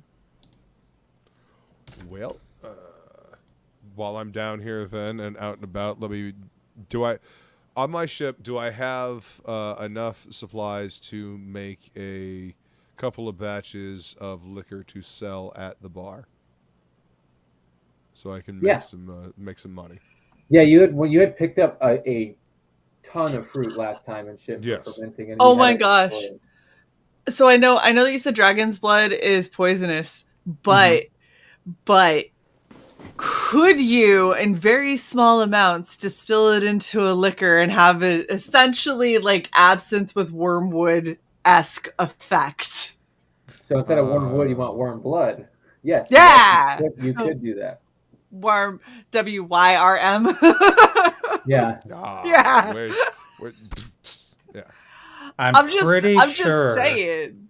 it'd be much more expensive as a poison than a liquor. It would, but I'm saying there's a lot of this shit sitting here while I'm working on this bone. You could probably take one of the 5,000 fucking vials over here, distill the fuck out of it, and then make some nice specialty liquor. More than just one, but yeah, I'll distill some down.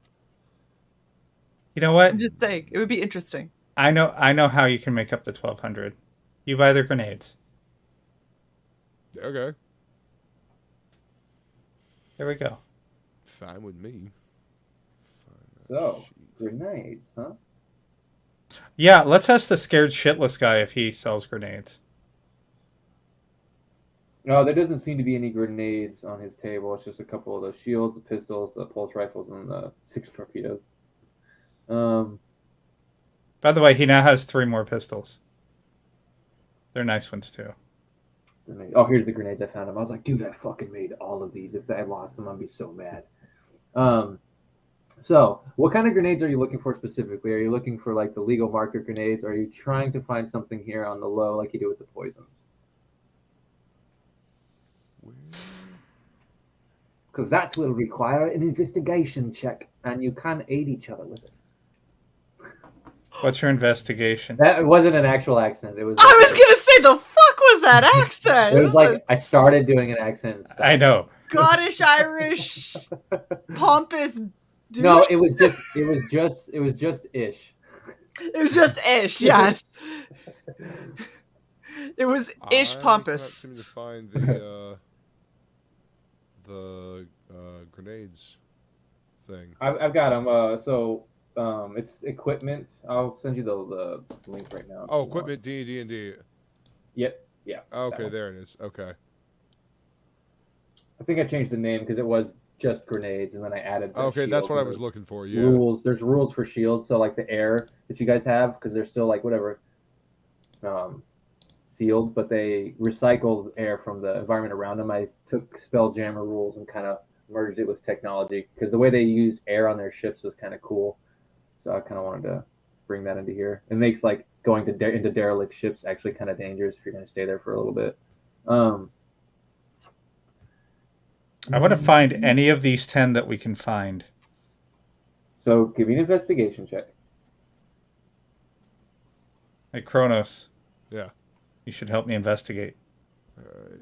Investigation, I have advantage. So I have a +6. Mine's a +12. Okay. Well, then I will. Or you could Bardic Inspire my investigation. Well, I don't know. What's better if I help you investigate, you get advantage on it, right? I don't know. Isn't that how that works?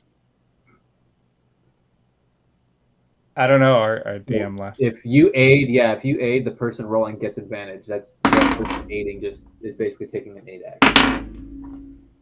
So a 9 or a 17, and with a 17, it would be a 29. 29. Okay. So as you're walking along, you kind of walk past Gren again. He sort of like looks up at you, and you go into the shop where I think I might actually have her name in here. I don't remember if she had a name or if she was a nameless NPC. But the woman that you got your weapon parts from, the weapons designer, she was the one who was interested in the designs for the BFG, but you didn't give them to her. You just gave her the ammo. Yeah. She printed the ammo casings for me, so I could make. Oh, that's right. Yeah. Osnia was her name. She was right about here. Yeah, somewhere in there. Yeah. So you go back to her.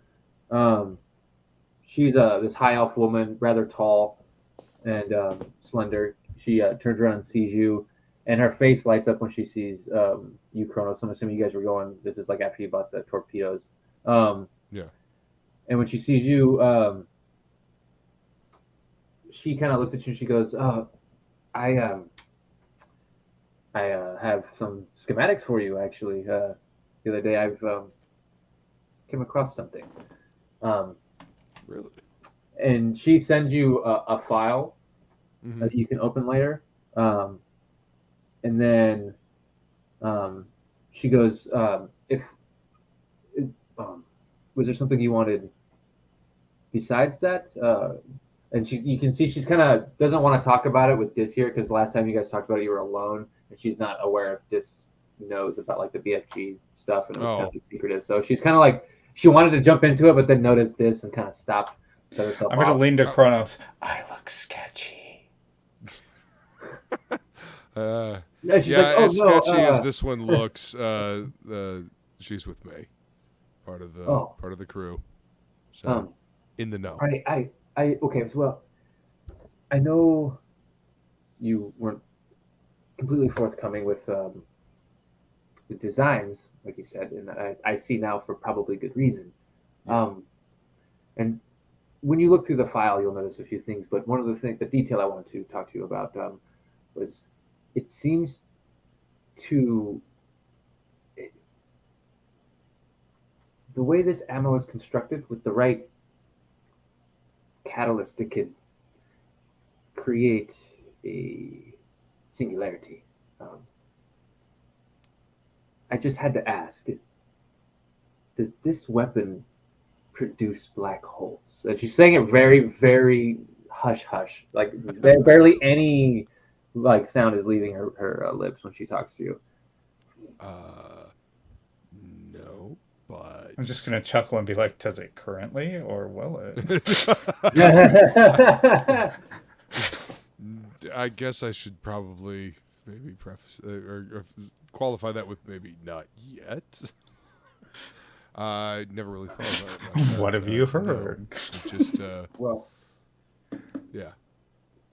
She if there's anything else that you could share, I'm extremely interested and would be very generous too. So if you'd ever really like to part with that information, I would pay finally for it.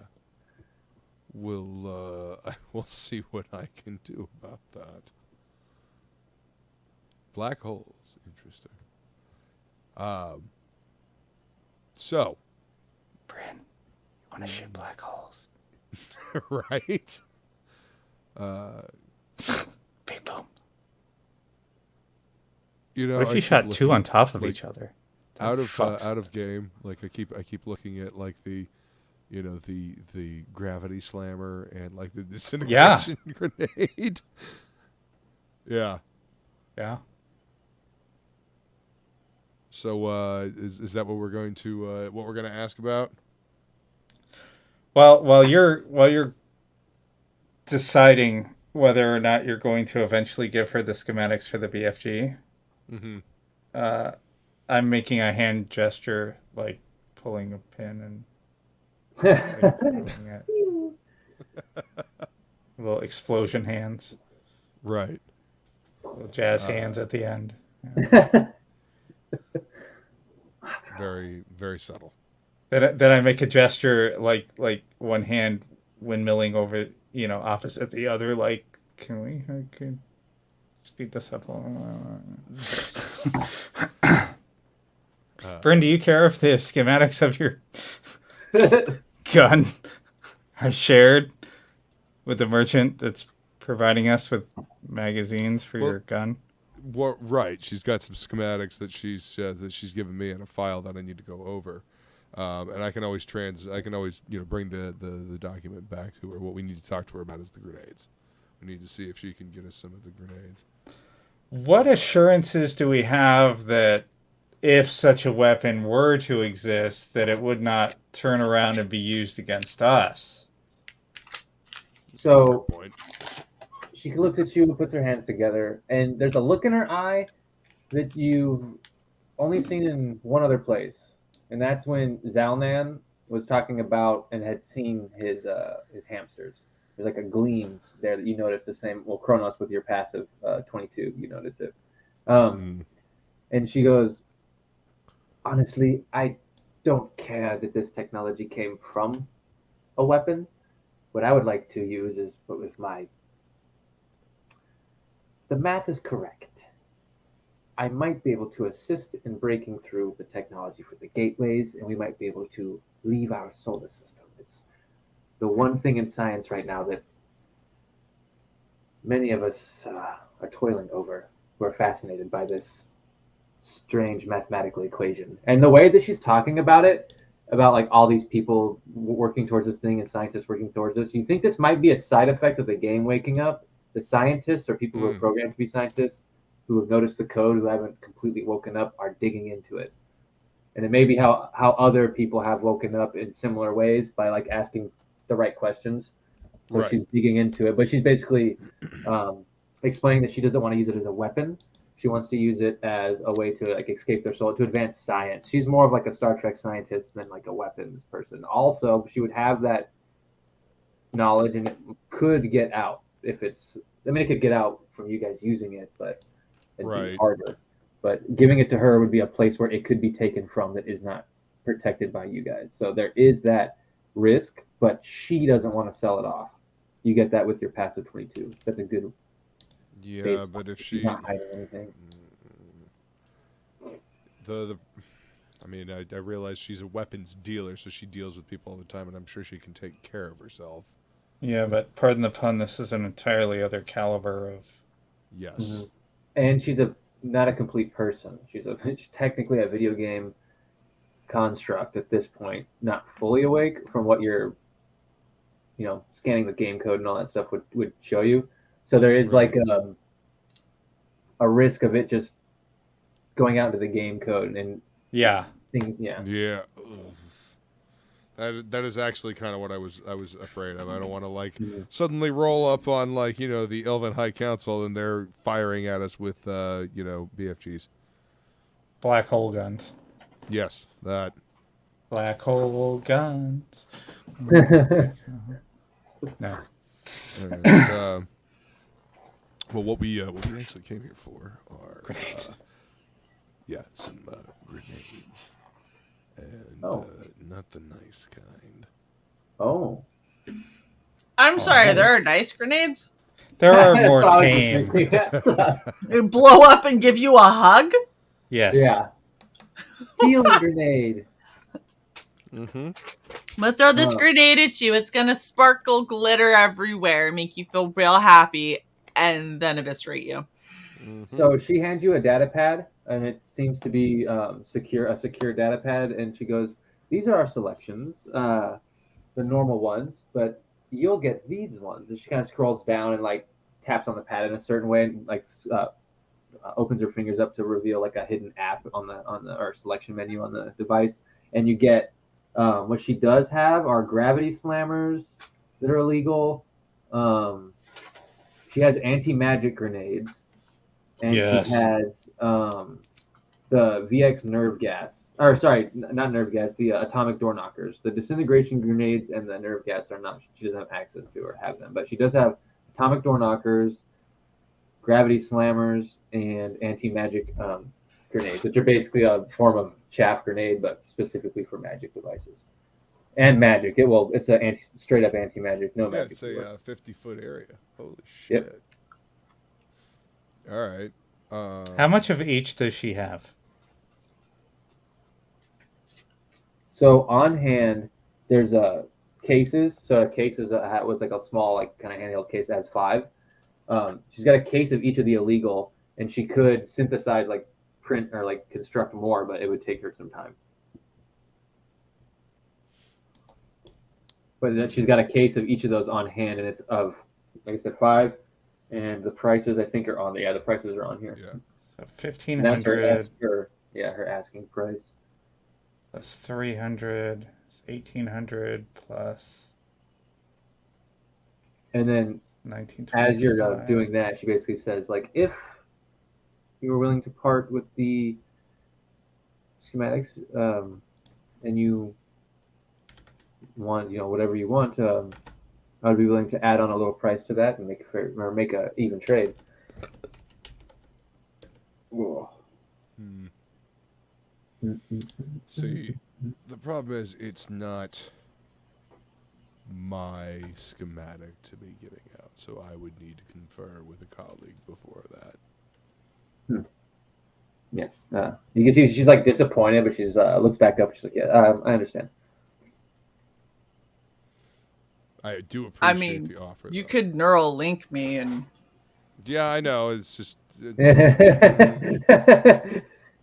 doesn't was, need to know that. I was just making sure you remembered that, even though I'm not Yes. with you. Oh, Yeah. she's from this world. She knows people can send messages. She gets the hint. It also might need a more discussing than just like, "Hey," a Facebook message. See, that's kind of what I'm getting at. It's Yeah. more of like a face-to-face conversation, not a neural text message conversation. All right, so 26. Jesus, that's fucking ridiculous. All right, so Jess, what are you getting? Okay.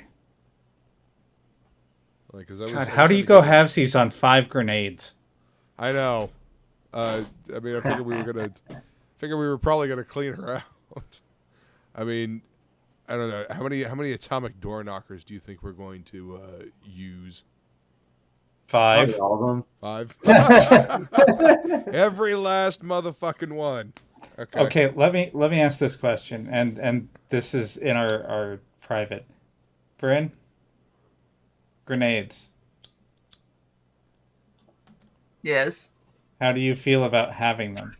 Yes. How do you feel about you personally using them? I like. Okay. Look, grenades cost less than the rounds for my BFG, and it's essentially what I'm using my BFG as half the time when I shoot it at the ground to try and get it in between people. If I could just chuck a grenade, that could go nicer and cost less. And this Okay. is a very, very friendly rule system for grenade throwers. So, Woodrow, Yeah. each of the common non-illegal ones that she has on hand, Yep. I would like to buy 30. Okay. And the illegal ones that she has 5 on hand, I would like to buy all of. If my calculations are correct, that's a total of 6,150 gold. Yeah, Okay. that looks right. Giving 1/3 of everything to Kronos. How are we going to handle the 5 grenades? You know what? I only need 1. Each Fine. of you get specialized with one. One of you is the gravity slammer. One of you is the anti magic. Just make them No, like because rolls. she has 5 each of those. So what I'm saying is, I'll take 1. Bryn can have 2, and Kronos can have 2, and we can divide it then. So Kronos subtract 2,050 gold. Okay.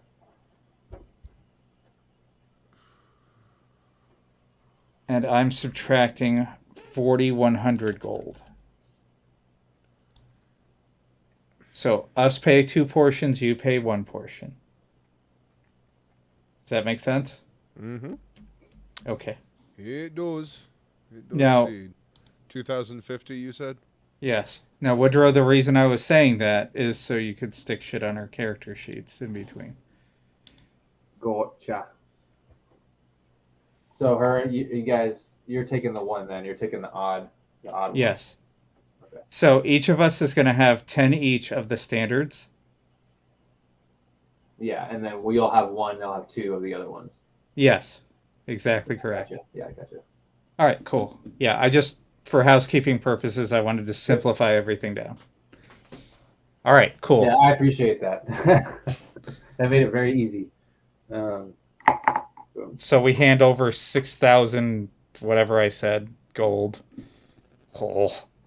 And you guys each walk away with a giant crate with littler crates on it. Awesome. All right. I think that's everything. I think so. We got the I got the cloaking device for my ship.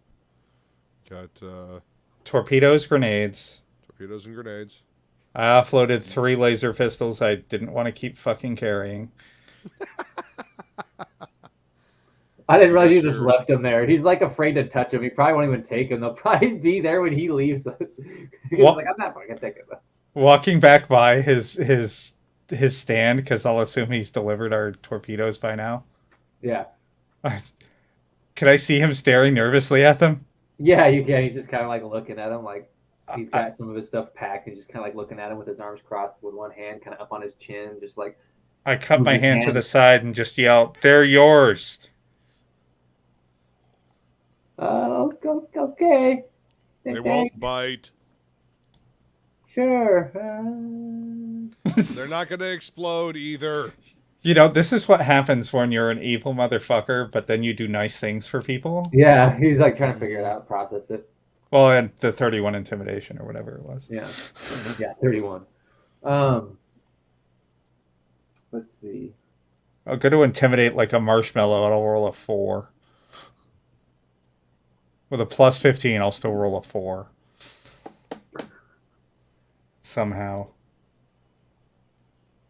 So, yeah, Bryn, at some point you'd have seen Ulysses walk up with a cart and just start like, look at you, be like, do I just put these right here? Or. Like, Enar. Oh my god! You got this. We're good. Yeah, you can go. Okay, Thanks. fine. And just like walks away. You showed him a Yeti and the guy pissed himself. I'm okay with that. All right. You know, poor guy. Yeah. So when you He's, guys see him looking at the pistol, he's got like a wet spot on his pants. Oh. probably never expected to see a Yeti ever. He's heard about them. They exist in this universe, but it's kind of like the same way people talk about Sasquatches. So he was just like, what the fuck? Holy shit, it's real. So now, was- Kronos, I the was next time we about- go see him, I'm going to be a Sasquatch. Go ahead.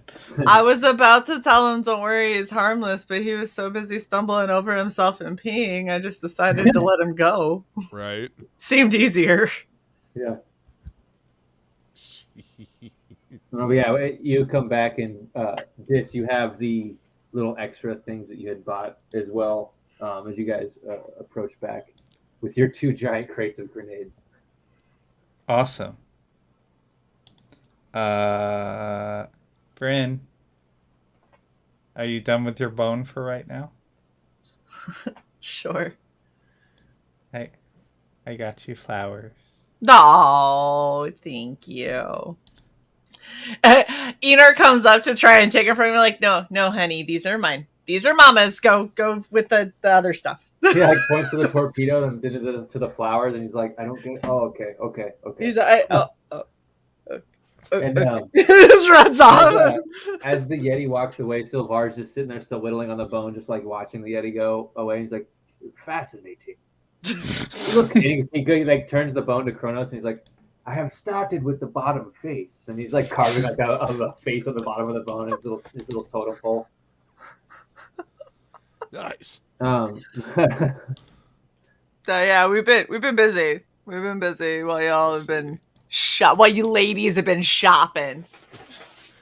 Well, I mean, it's munitions, so I mean, it's kind of important. I don't know. Yeah. By the way, did you not warn the dude who was delivering the grenades? Nah, I didn't think Pretty so. sure he pissed himself. That sounds about right for him. So yeah. Okay. Poor guy can't seem to have a good day to save his life. Yeah. Poor guy. Well, he met Enar. No. Yeah. I was busy. I was busy, and Enar wanted to, earn the bones that he kept gnawing on with the dogs. So Right. Yeah, poor bastard. He's probably going to go back to the bar and probably get his ass kicked again. And then blame you. And then blame me. Fucker. Poor guy. I mean, I think I have his contact info. Yeah, you do. I'll just send him a message. Don't go to the bar. Don't go to the bar. Think about what you've done. Don't drink about what you've done. Exactly. I'll send him, since I'm gonna piggyback on that message and be like, if you want liquor, just go here and then drink alone. There's less beatings that way. And I point him at the guy who I left the 500 gold with. Do you want to know something funny? What? Guess who beat him up at the bar? Ah! Yeah. That's Yeah. fucking hilarious. He walked into the fight.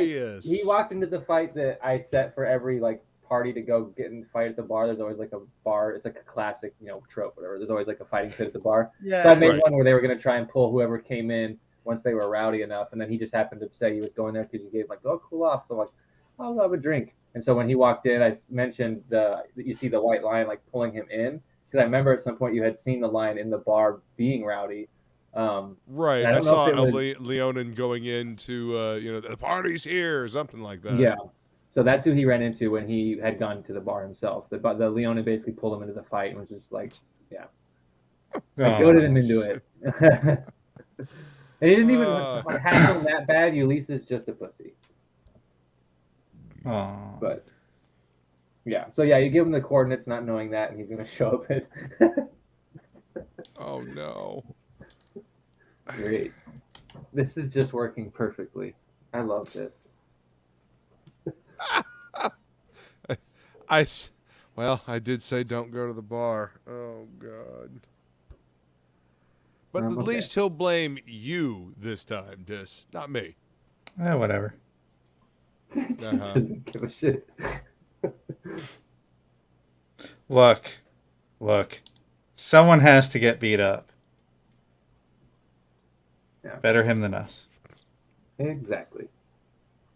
Bastard.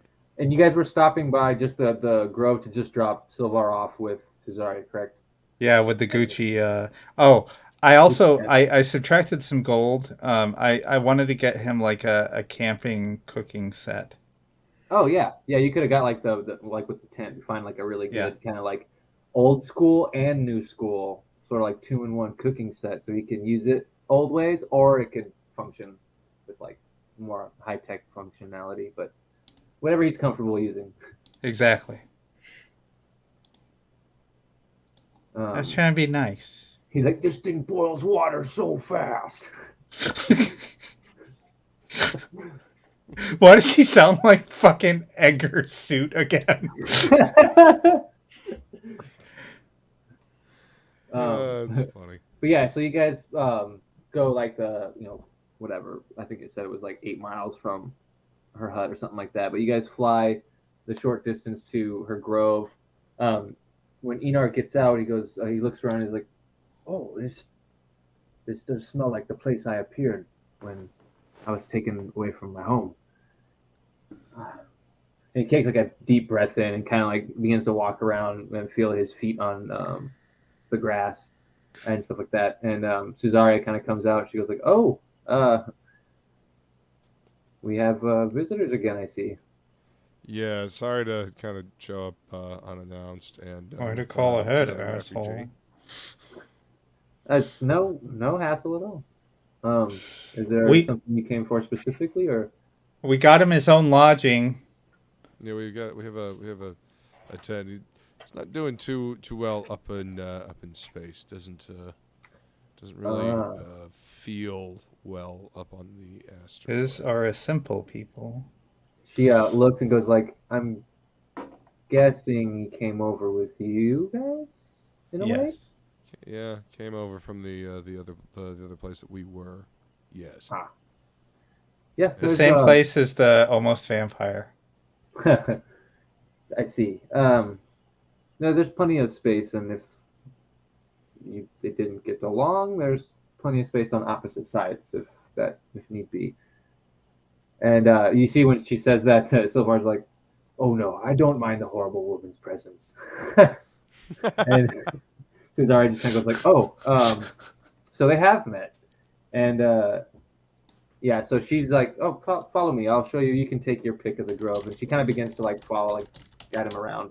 And he kind of picks his spot there. Is there anything else you guys want to do here, or was that just the only thing? And then you're headed to the excavation site, correct? From here? Yes. I wanted to. I guess run the idea of distilling the dragon blood by Cesaria, and get her opinion on it, and any kind of tips or anything like that. I've never done it, but you want to use a little bit. Normally, when you think you want to dilute something, double down on the diluting. But other than that, you can turn it into sort of any kind of flavor of spirit you want, or any style of spirit you want, just as long as it's there in the beginning of the process and all the way through till the end. It'll have its magical effect on the liquor. Okay. Well, going to attempt it. Alrighty then. Yeah. Remember the dragon I told you about that attacked the ship? I had seen something on the Hollow News. They were pulling away pieces of a dragon, and I think I saw eye stalks. So Yeah. Some kind of beholder got pulled into this reality. Some kind of eldritch horror. And it was huge. Like ship-size huge. Never seen one that big before. That's what yeah, she neither said. have I. You can never say anything about size without Sai saying that's what she said. Yeah. Literally. Yep. In any context ever. Ask me how I know. So go ahead. Yeah. Roll me your wisdom and your perception, or your wisdom and your proficiency, plus the d20, whatever you roll. And this will be with your brewing kit, getting everything set up. This is the first check. This is the prepping stage, the malting, mashing, and milling. Okay, if he's doing that, then I'm doing poison. Yeah, same thing. Actually, with making poisons and potions. It's what now? Wisdom plus proficiency, and then the d20 roll. Oh no, for yours yours is intelligence based. Oh, that's better. But... Okay. It's worse. Oh shit, that sucks. It does suck. All right, 25 for my roll, my first roll.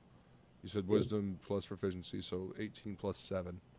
Okay, that's good. 25. So that's one for that. DC doesn't change. There's no failure, and the DC is high with the dragon blood, so that is a good thing. That first one could have been that's good.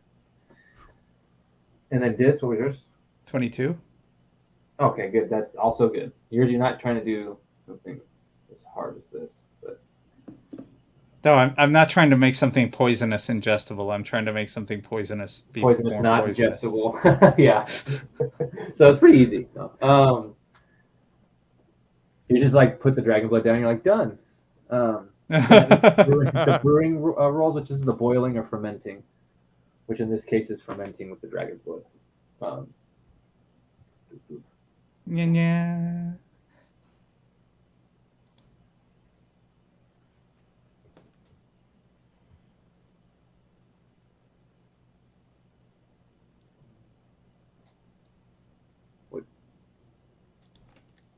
What? So what'd you guys get for your rolls? Oh, I need to do it again? Yeah, there's brewing and then finalizing. There's skill challenges. Another 22, 14 plus 8. Oh, nice, good. That is good.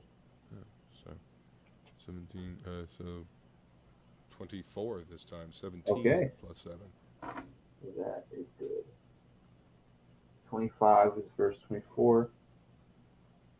Okay. Wow. All right. So we have both of you. I need one more. Come on, baby, don't fail me now. Distilling, maturing, and filtering. So for this, mainly maturing and filtering. Fuck yeah. Oh, sorry. 27. That's good. That is a good. Yours never went up, so that is a success. Got a 19 at the right time. 24. Another 24. Yeah. Nice. So, do you want to know what the DC was for the Dragon's Blood drink? What was the DC? 24. It's 21 for the poison. Oh shit! Yeah. So you guys each make 5 uses. Well, the poison is 5 uses. The drink is done a little differently. You have like a bottle of liquor. You know, uses depends on tolerance. We'll just put it that way. Right. So you have a bottle of really, really good dragon, whatever kind of liqueur you were trying to make, whether it's like a whiskey or something like that, or a brandy or something, and then 5 uses of the poison, which it's the same as the wyvern, but I believe wyvern uses D6s, correct? Yes. So make a custom poison that's a copy of that, that's D10s instead. Jesus. And the DC, what's the DC on the wyvern? 15. 15. So the DC is a 17 for the dragon's blood. So 17 DC. Dragon's Blood Scotch. Nice. I'm not sure that I can make a custom item. I will. I got it written down right here. I'll put dragon Okay. poison and label it so I can remember to put it on your sheet with the other stuff. Boom. Okay, and so that's the amount of blood that I was working with, and then there's more blood, correct? Yeah, there's more blood to work with if you want to do more stuff with it. I'm just going to do it in Yeah. my spare time. Okay, yeah. And whenever you want to, like if we're doing down stuff, we can make more checks and shit like that. And go through Okay, the process cool. Again. Perfect. Also, I present Bryn with the leather skin of Goliath tequila. Oh.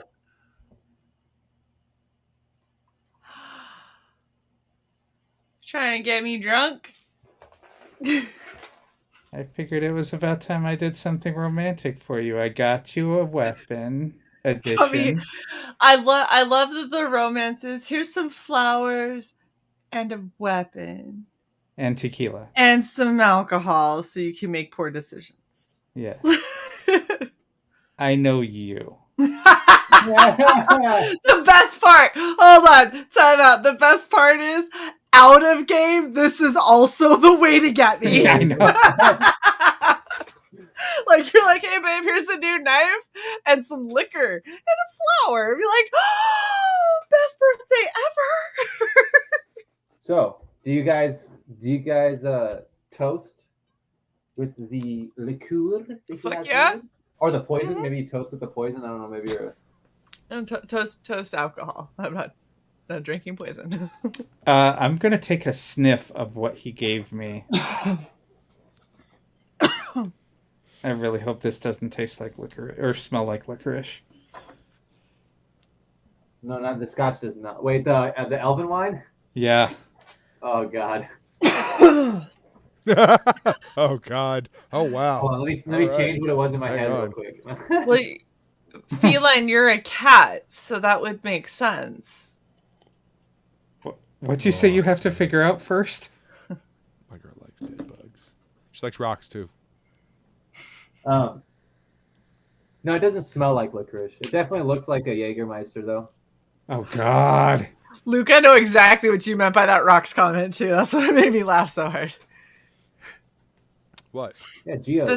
Specific rocks that are kind of shiny. Yeah. Maybe have various utility and or Well, yeah, I mean, significance. just cool rocks, beautiful rocks. Rocks with a certain kind of energy, Oh, yeah, exactly. The energy. That's exactly what I knew you were fucking talking about. Okay, I'm sorry. I'm done. I'm sorry. I toast Bryn Yay! What is everyone drinking? to many more worlds. Shit, why not? I will take a sip of my dragon's blood scotch. Can we make sure someone can pilot first? We got Ener. We can take a rest. I mean, There's autopilot. yeah, there's autopilot. God. Ener's We're going to explode. he can hold it straight, so God, it'll be fine. my poor constitution. So do we roll to see how fucked up we get?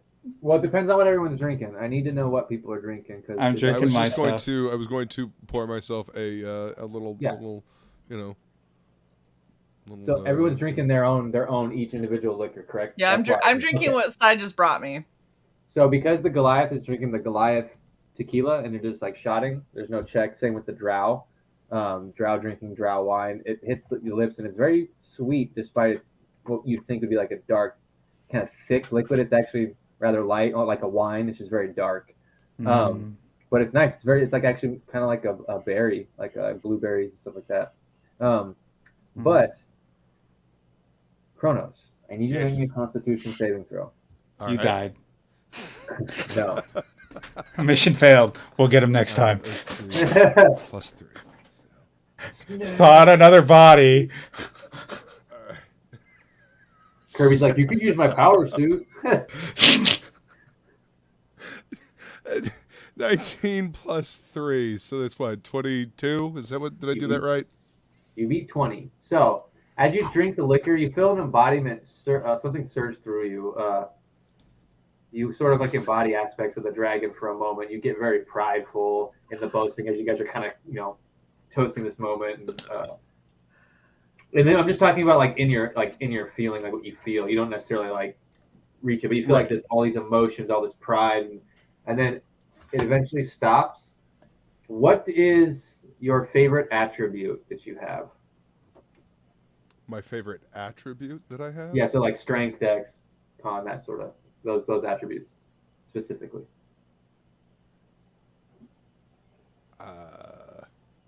Which one would you say you lean on more? For whatever reason. It does not have to be mechanically. It could be whatever you want, but just whatever answer you give me will affect what happens. I mean, Constitution, Constitution? Yeah. So you make the save, you drink back the dragon scotch, and you get this wave of emotion. And there's something you know about dragons, at least the fantasy dragons. You're not necessarily sure if it's true, but it's something you've heard, where dragons sort of have all this knowledge. They're like born with the knowledge of their predecessors. And there's almost like a feeling of that, like you connect into that for a moment. And then you can feel like the alcohol hit your stomach, and all this was happening sort of as it was traveling down. Then it hits your stomach, and you can feel it burn up in your chest. I need to figure out if there's a way we can. I think there is, but your Constitution is now permanently a 22. Oh, shit. Awesome. Damn. I hate you twice. Right?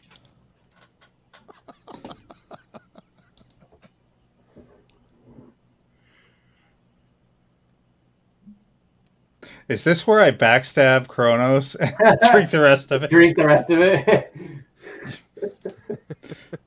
Definitely my constitution or my intelligence or my wisdom. The ones, or my strength. So Kronos, you are aware of the feeling that you've never felt like this from a liquor before. You can imbibe, more, but you don't think it'll have the same effect. Also, you can offer it to your friends. Well, I mean, I've got a bottle of it, right? Bottle. And I can attempt to make more, right? Yeah, and you basically got like 2 fingers that you chugged down, right? So you took each person and get about 2 fingers. Yeah. if they I made myself laugh.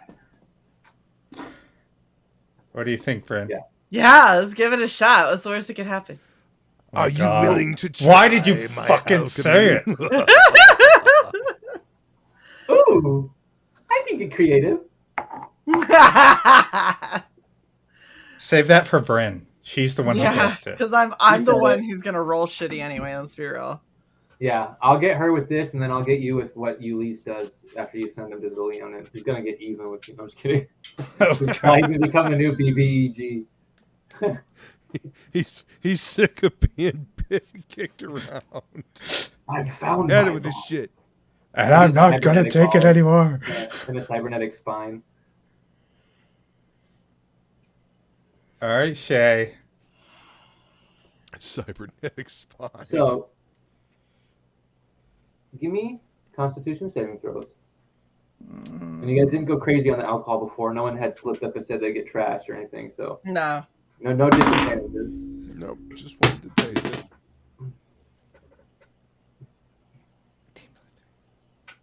Uh-oh. I'll toss her a bardic inspiration. You can, but you'll only be able to do it to her because I'm assuming because no one's talked about it, and I don't want to be like, yeah, just do it. They're doing it like a cheers at the same time with it if this is also partaking. So it's one or the other. You got to pick who you give it to in the moment. Well, I imagine that Dis will probably roll just a little bit better. Just Hey, thanks, Kronos. 18 plus 3. Okay.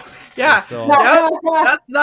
That is not what I rolled. So we're just gonna try this one more time. So scared to look. Oh, thank fuck, that's better. Okay. Did you rage to pump your constitution?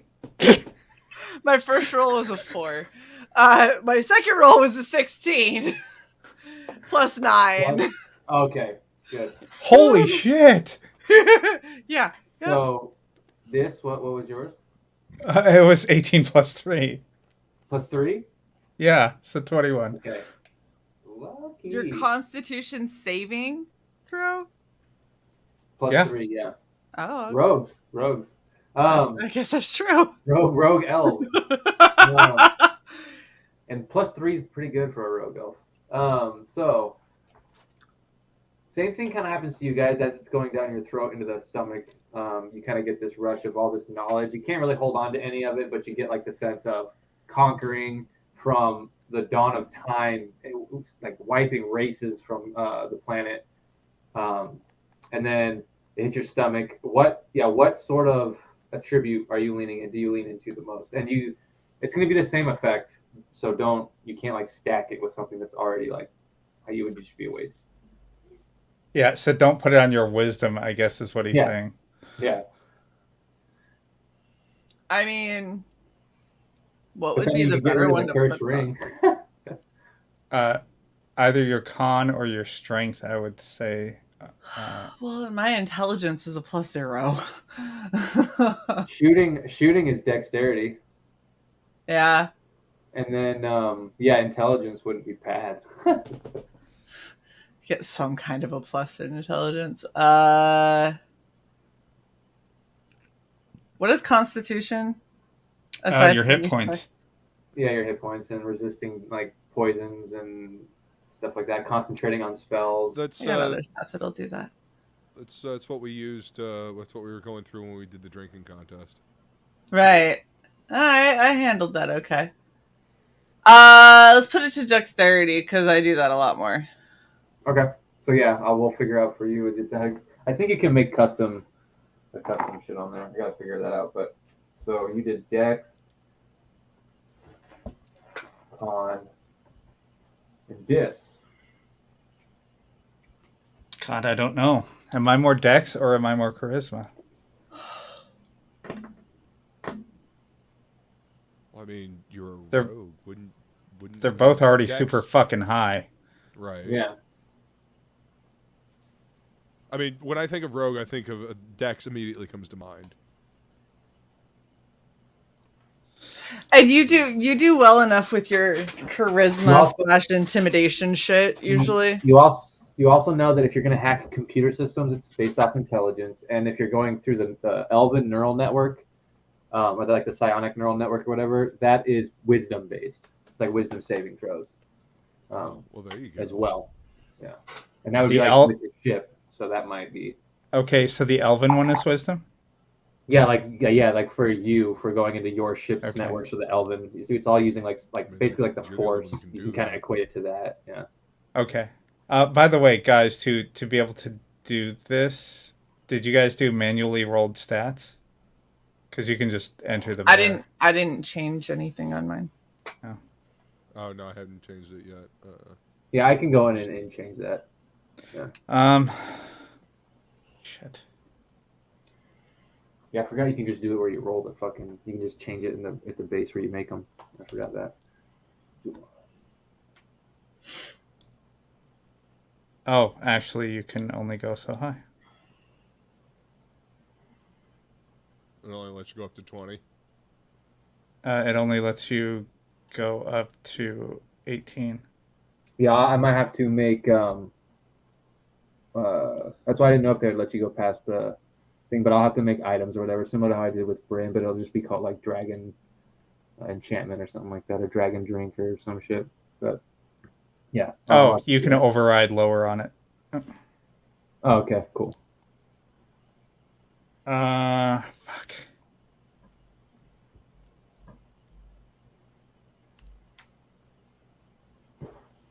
What the fuck?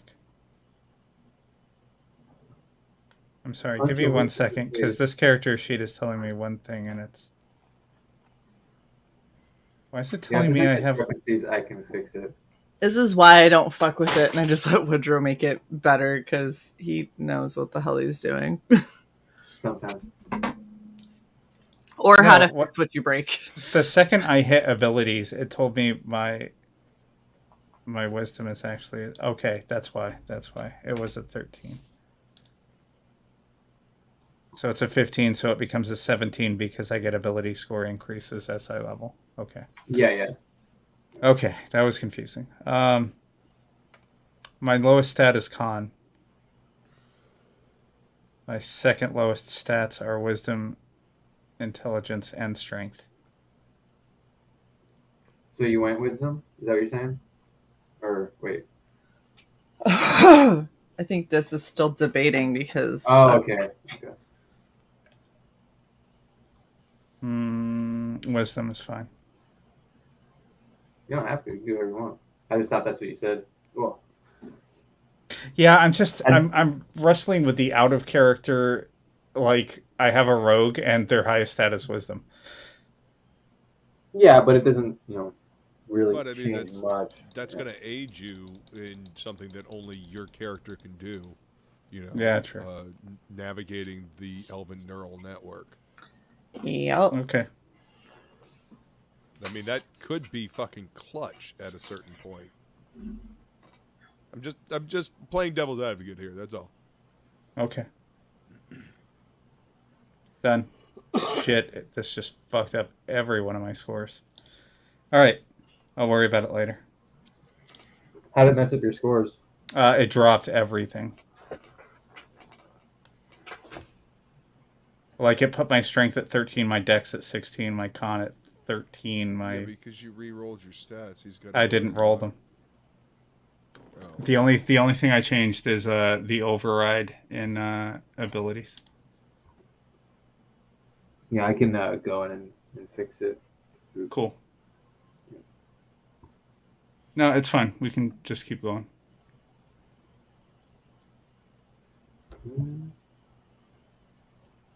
Okay, so let me open this. Valkyrie. There you go. There it is.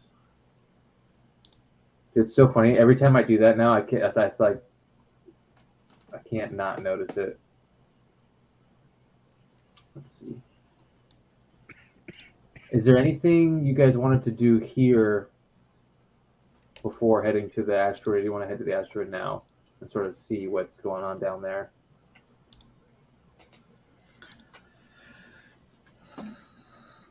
It's up to you, ladies. What do you want?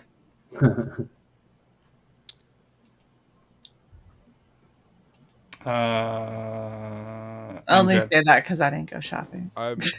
You know what? I will ask Cesaria if she would like any pieces of dragon.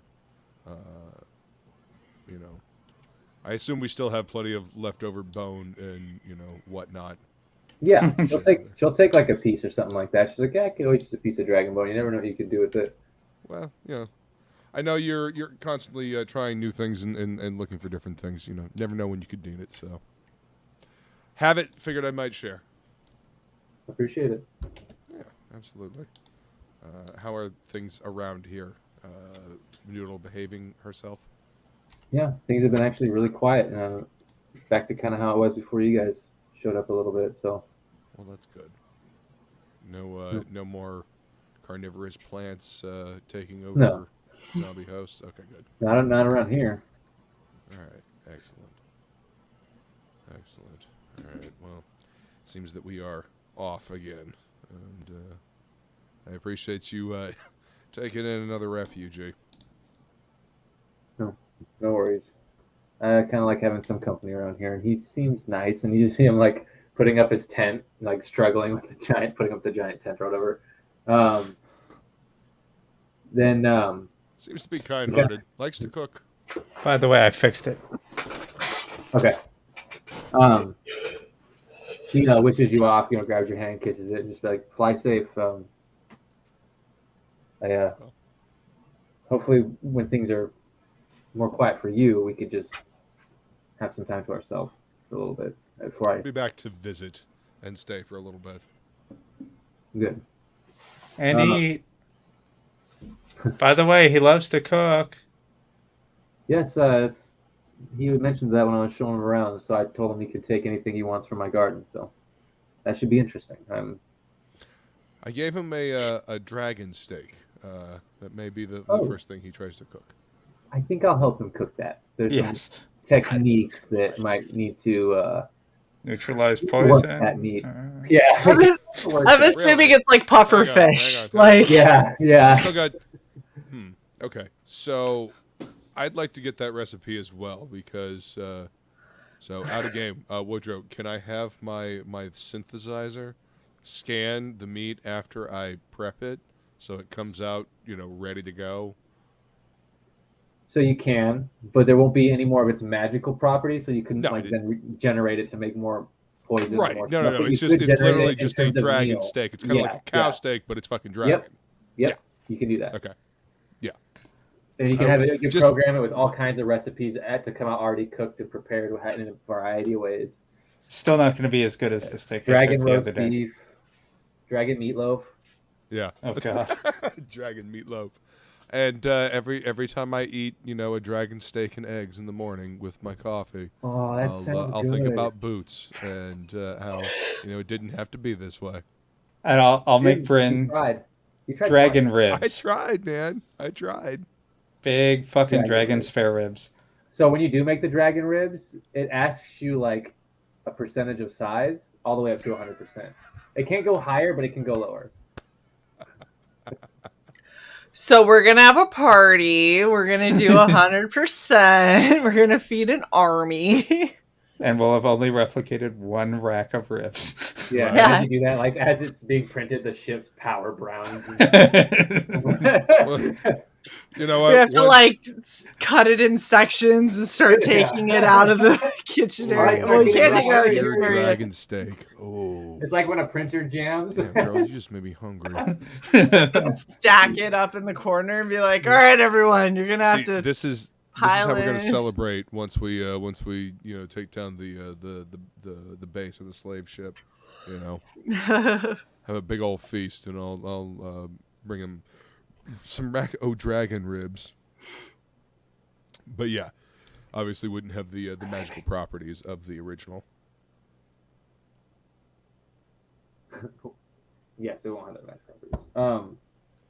So from this point on, you guys are going to be going the gate to terrace, and from that to the chunk, correct? You're not flying all the way through open space, or are we flying through open space? Because we can. It'll just take time. Time will count down. I want to get at least a short rest in here. Yeah, you could definitely get a short rest in, no problem. If you guys go through the void, you can get a long rest. Yeah, get several tons. But then, all the slaves will be eaten or something. Well, right now they're still on a prison compound on Terrace. They're being clocked. They're being put onto a manifest of a slave ship, but it has not left Terrace when you guys looked at the info. And we are headed to the chunk. Yes. Mm-hmm. Okay. The EX. Yes. So I do need a percentage roll from. I'm just gonna roll a dice here real quick. I'm gonna go down. So Bryn, you are 1 and 2, so that's you. I need you to roll me the percentage die. So that's the 2d10s. One of them has 2 numbers. One of them has 1 number. And then if you're using the computer, you'll see 2d10s next to each other instead of 1. Yep. And you can just hit hit it once. And let me know what you got. A 20. Oh no shit. Okay. That's horrible. I almost got an 80, and then it just was like, no. And no.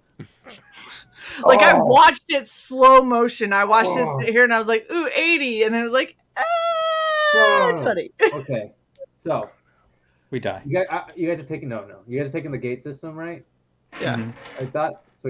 I just want to double check because I'll just have to make sure I mark my time correctly. Yeah. Okay, so you guys go through the gate. Yeah. You made that percentage roll for this. I need Kronos. Make me a piloting check, and you can get advantage because you have either Kirby and or I think. Dis, are you docked on Kronos' ship currently, or are you always flying with Bryn? I think you're on the ship, but I want to make sure that that's correct. I'm on the ship. Okay. Yeah. So yeah, make a piloting check with advantage. Proficiency plus Dex, right? Yes, correct. Okay.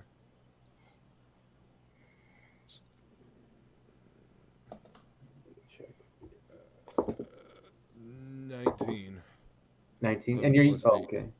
Plus 8. Okay, 27. Yeah, and you're 5 plus using the stealth. Your stealth generators are up, right? I want to make sure I roll with disadvantage. Yeah. Okay, so that's a 2 on the die. Good. All right, so no high crown. You do when you come out. You kind of come out and you have your stealth shield generators up as you come out. Time it perfectly. And as you're coasting, you see there's like basically an armada kind of in orbit around one side of Terrace. It's just like, Holy yeah. shit. A lot of a huge presence on Terrace at the moment, but you guys managed with your systems to stay on the outskirts of their scanners and get past there, and you take the 10 hours it gets to head towards out the inner rim. About 6 hours into that 10-hour trip into the outer rim from here, you pick up something on your scanners. It pings from just your long distance passive scanners. This is, as you scan it, some type of cargo possibly floating in space. I need you to give me a scanner check, but also roll me a D10. Actually, Bryn, Dis, since you haven't rolled one of these like random ones yet, give me a D10 roll. Just one D10, not percentage. 3. 3. Okay. Interesting. And what So- is? Go ahead. Your scanners will be investigation without your advantage for the goggles, because it's your ship scanners, not your vision. Gotcha. By the way, my passive perception is now obscene. Because it's wisdom based. Mm-hmm. So it's now a 26. Nice. Yeah, it's because you have expertise on perception, right? Yes. Yeah. 23 for investigation. 17 plus 6. Ooh, okay. So I would have had a 33. A nat 20 plus 13. Oh my god. you're scanning, and it's definitely some kind of dumped cargo. It was lost somehow. You scanned these crates, and there is a crate of what seems to be several elemental energy cells, similar to the heart of the element like you have, but Right. more focused. It's been turned into a battery already. It's not the raw heart of an elemental you have for the gun, but Right. these are just like powerful energy sources that can be used for whatever you want. It seems like they're usually used to like power ship engines, things on that level of like powering. They could power even up to things like certain space stations if you have enough of them. It seems like there's 3 of them Right. there. The All value of them I need you to roll me Chronos 2d12. 2d12. Correct. All right. 1d12. And By the way, ignore my rolls I'm doing on the sheets. I just want to see how these No worries. roll. 2d12.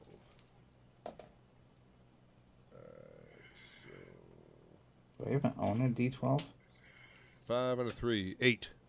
8. All totaled. Yeah. Total 8. So 8 times 100. So you think if you sold them just without haggling, you could start the price at about 800 gold for the 3 of them. They're pretty common. They're not super rare or anything like that. But you could use them, you could utilize them, or you could sell them. You could always haggle if someone's in desperation, if you don't like them, all sorts of stuff. But What was your scanner check again, though? If I remember, it was a 17 plus. 17 plus 6, so 23. Yeah. 23. Okay, good. Yep. So you also pick up something on the cargo. In the crate is a scanning drone, some kind of tech. You could hack into it and figure out what it is if you get close enough for your short range scanners, because you picked it up on long range. Mm-hmm. You had to move into mid range to get detailed scans. If you go into short range, basically you can see if you can access the device in any way with your ship systems. Like pick up the signal and basically crack it, trace it, something along those lines. By the way, we're heading to a archaeology excavation site. We might need something. Well, I'm thinking that we need to. I was going to check to make sure there was nobody around and see if there was any kind of like booby trap on it or anything like that, and then pull it aboard. Well, it's definitely there's a what you would think to be a booby trap on it with that scanning drone. It's made to send out a location. It's like kind of like a tracking beacon, a tracing link or something like that. Right. Something along those lines. Can we hack it? Yeah, well, exactly. That's what you have to get into close range, but you can, yeah. Yeah. And I'm opening your thing right now because I need your ships like systems and stuff. So.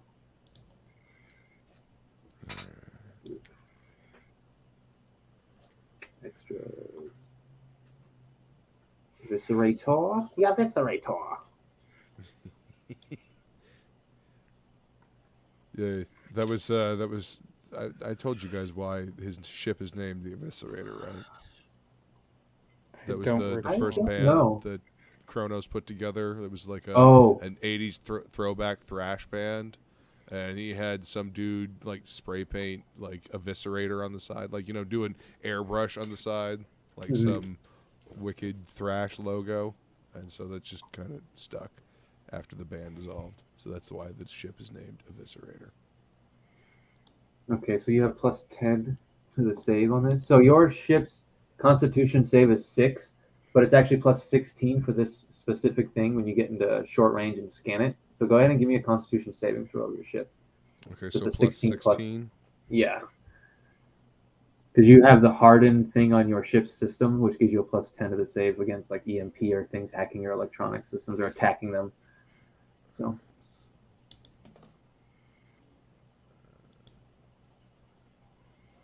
So 27, 11 plus 16. 27, all right. Yeah, you don't think that when you move into short range and when you scanned it and you try to initiate the hack, it wasn't able to get through your system, so you can hack against its. So give me a your intelligence plus let's see, or sorry, the your ship's system's intelligence. So it is a plus 8. Where do I see that on the? So this is plus 8. There it is. Right, saving throws. All right. So. Mm-hmm.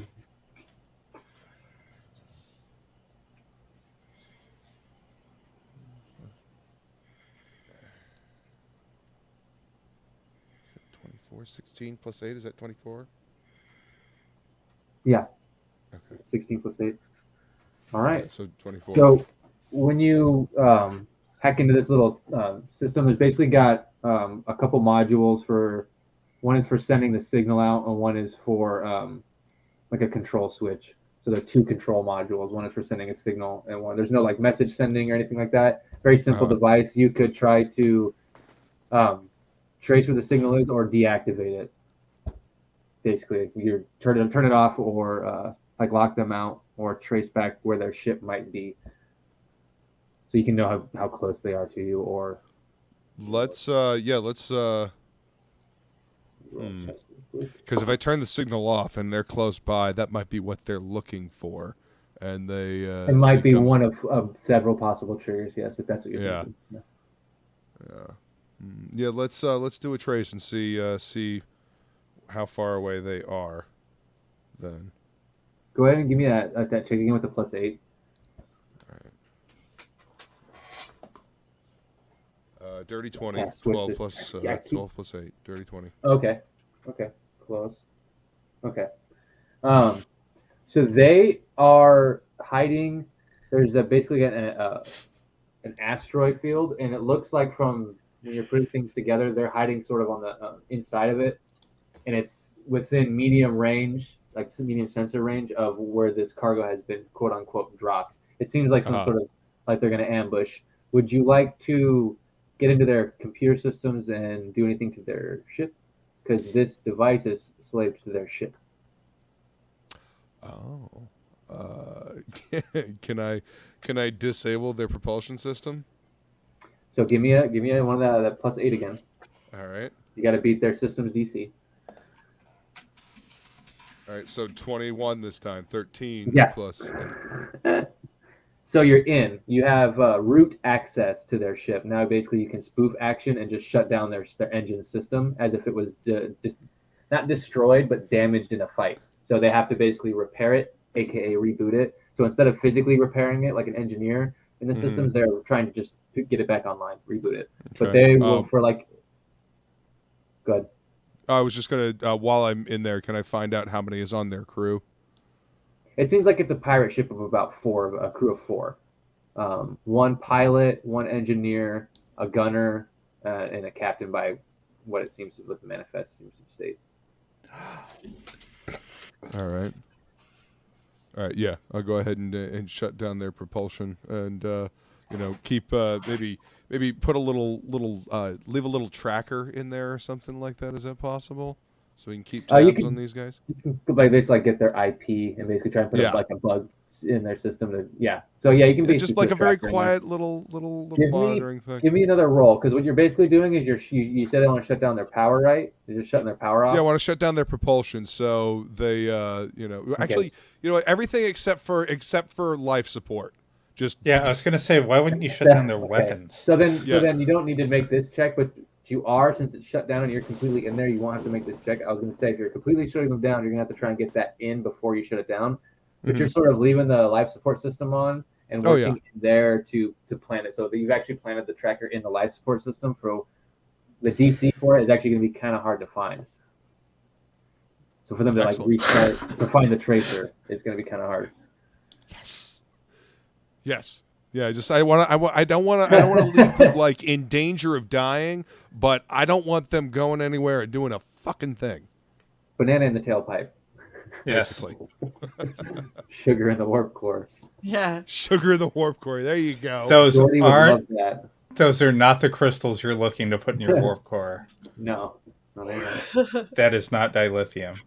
So we'll go ahead and, since it's already 7:57, we'll go ahead and stop here, but we'll pick up with the pirate ship being completely dismantled and not being able to follow you. You guys have taken in the cargo. They can't trace you. You now have a tracer that's physical that you can use if you want it. And we'll pick up right outside the outer rim so you can start your journey in and start scanning around and figuring out the threats and all that stuff in your ship when we start. So that is where we will end it for tonight. Nice. Chair, are you ready? Yep. All right, I will.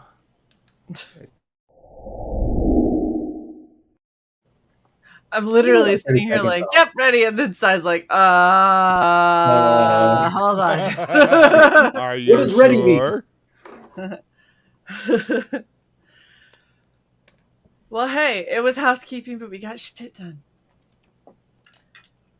Jeez. Well, they can't all be like, fighting a dragon. We can't kill a dragon every episode. Is that what you're trying to say? No. It only took us 3 episodes to do.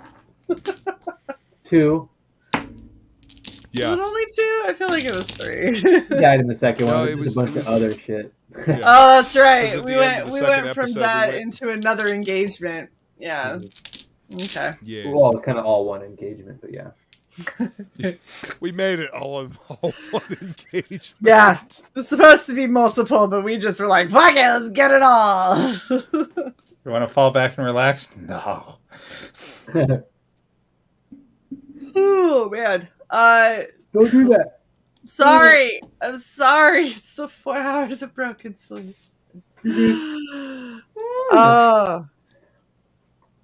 Well. Holy fuck. Right? Like, I'm just like, oh gosh, fading so fast. Oh.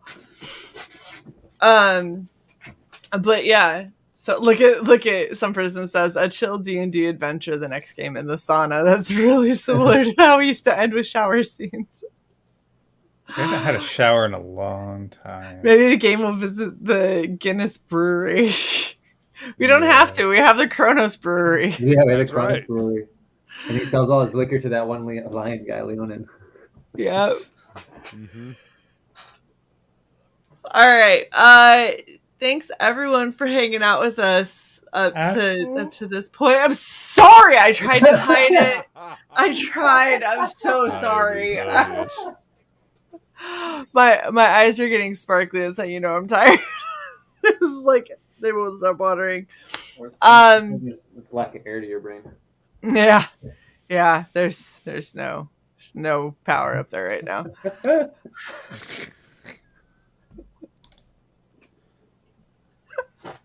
By the way, Luke, What a day. while you're making potions, why don't you make us some of those? What? In the private chat. Because those sure do come in fucking handy.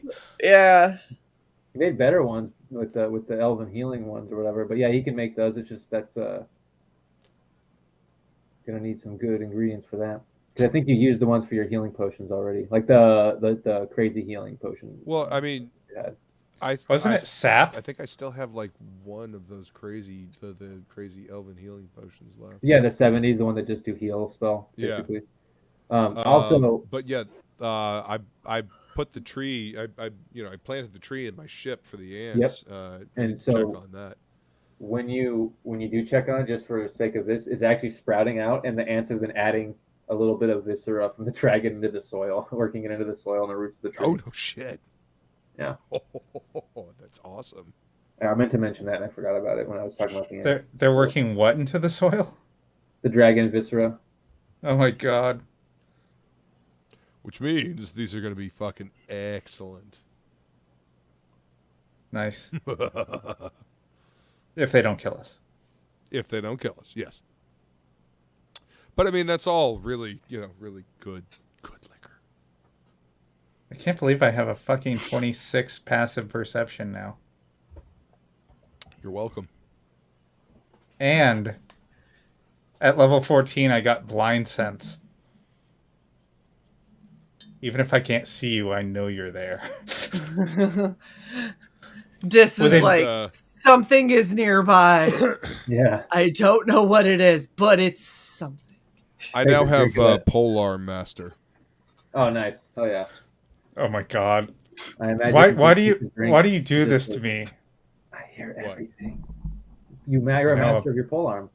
Jesus Christ.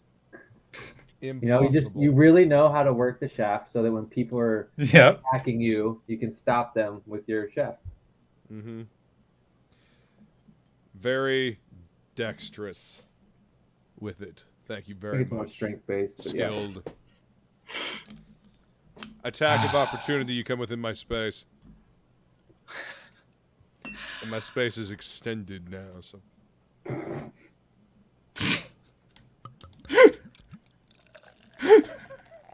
I thought you disappeared for a long time at the mall. It's extended now. Got an attachment. I hate you. This weed is hitting really hard right about now. Oh, by the way, while we're flying, I cast Find Familiar again. What? I haven't had an hour in a long time. Every time we're in combat, I'm like, it sure would be nice to have a familiar. All right. When you're like, go check this out, and it dies. All right. Thanks everyone for hanging out with us. Don't forget to like, share, and subscribe to Red Valkyrie. We will see you next week. Love you all. Later.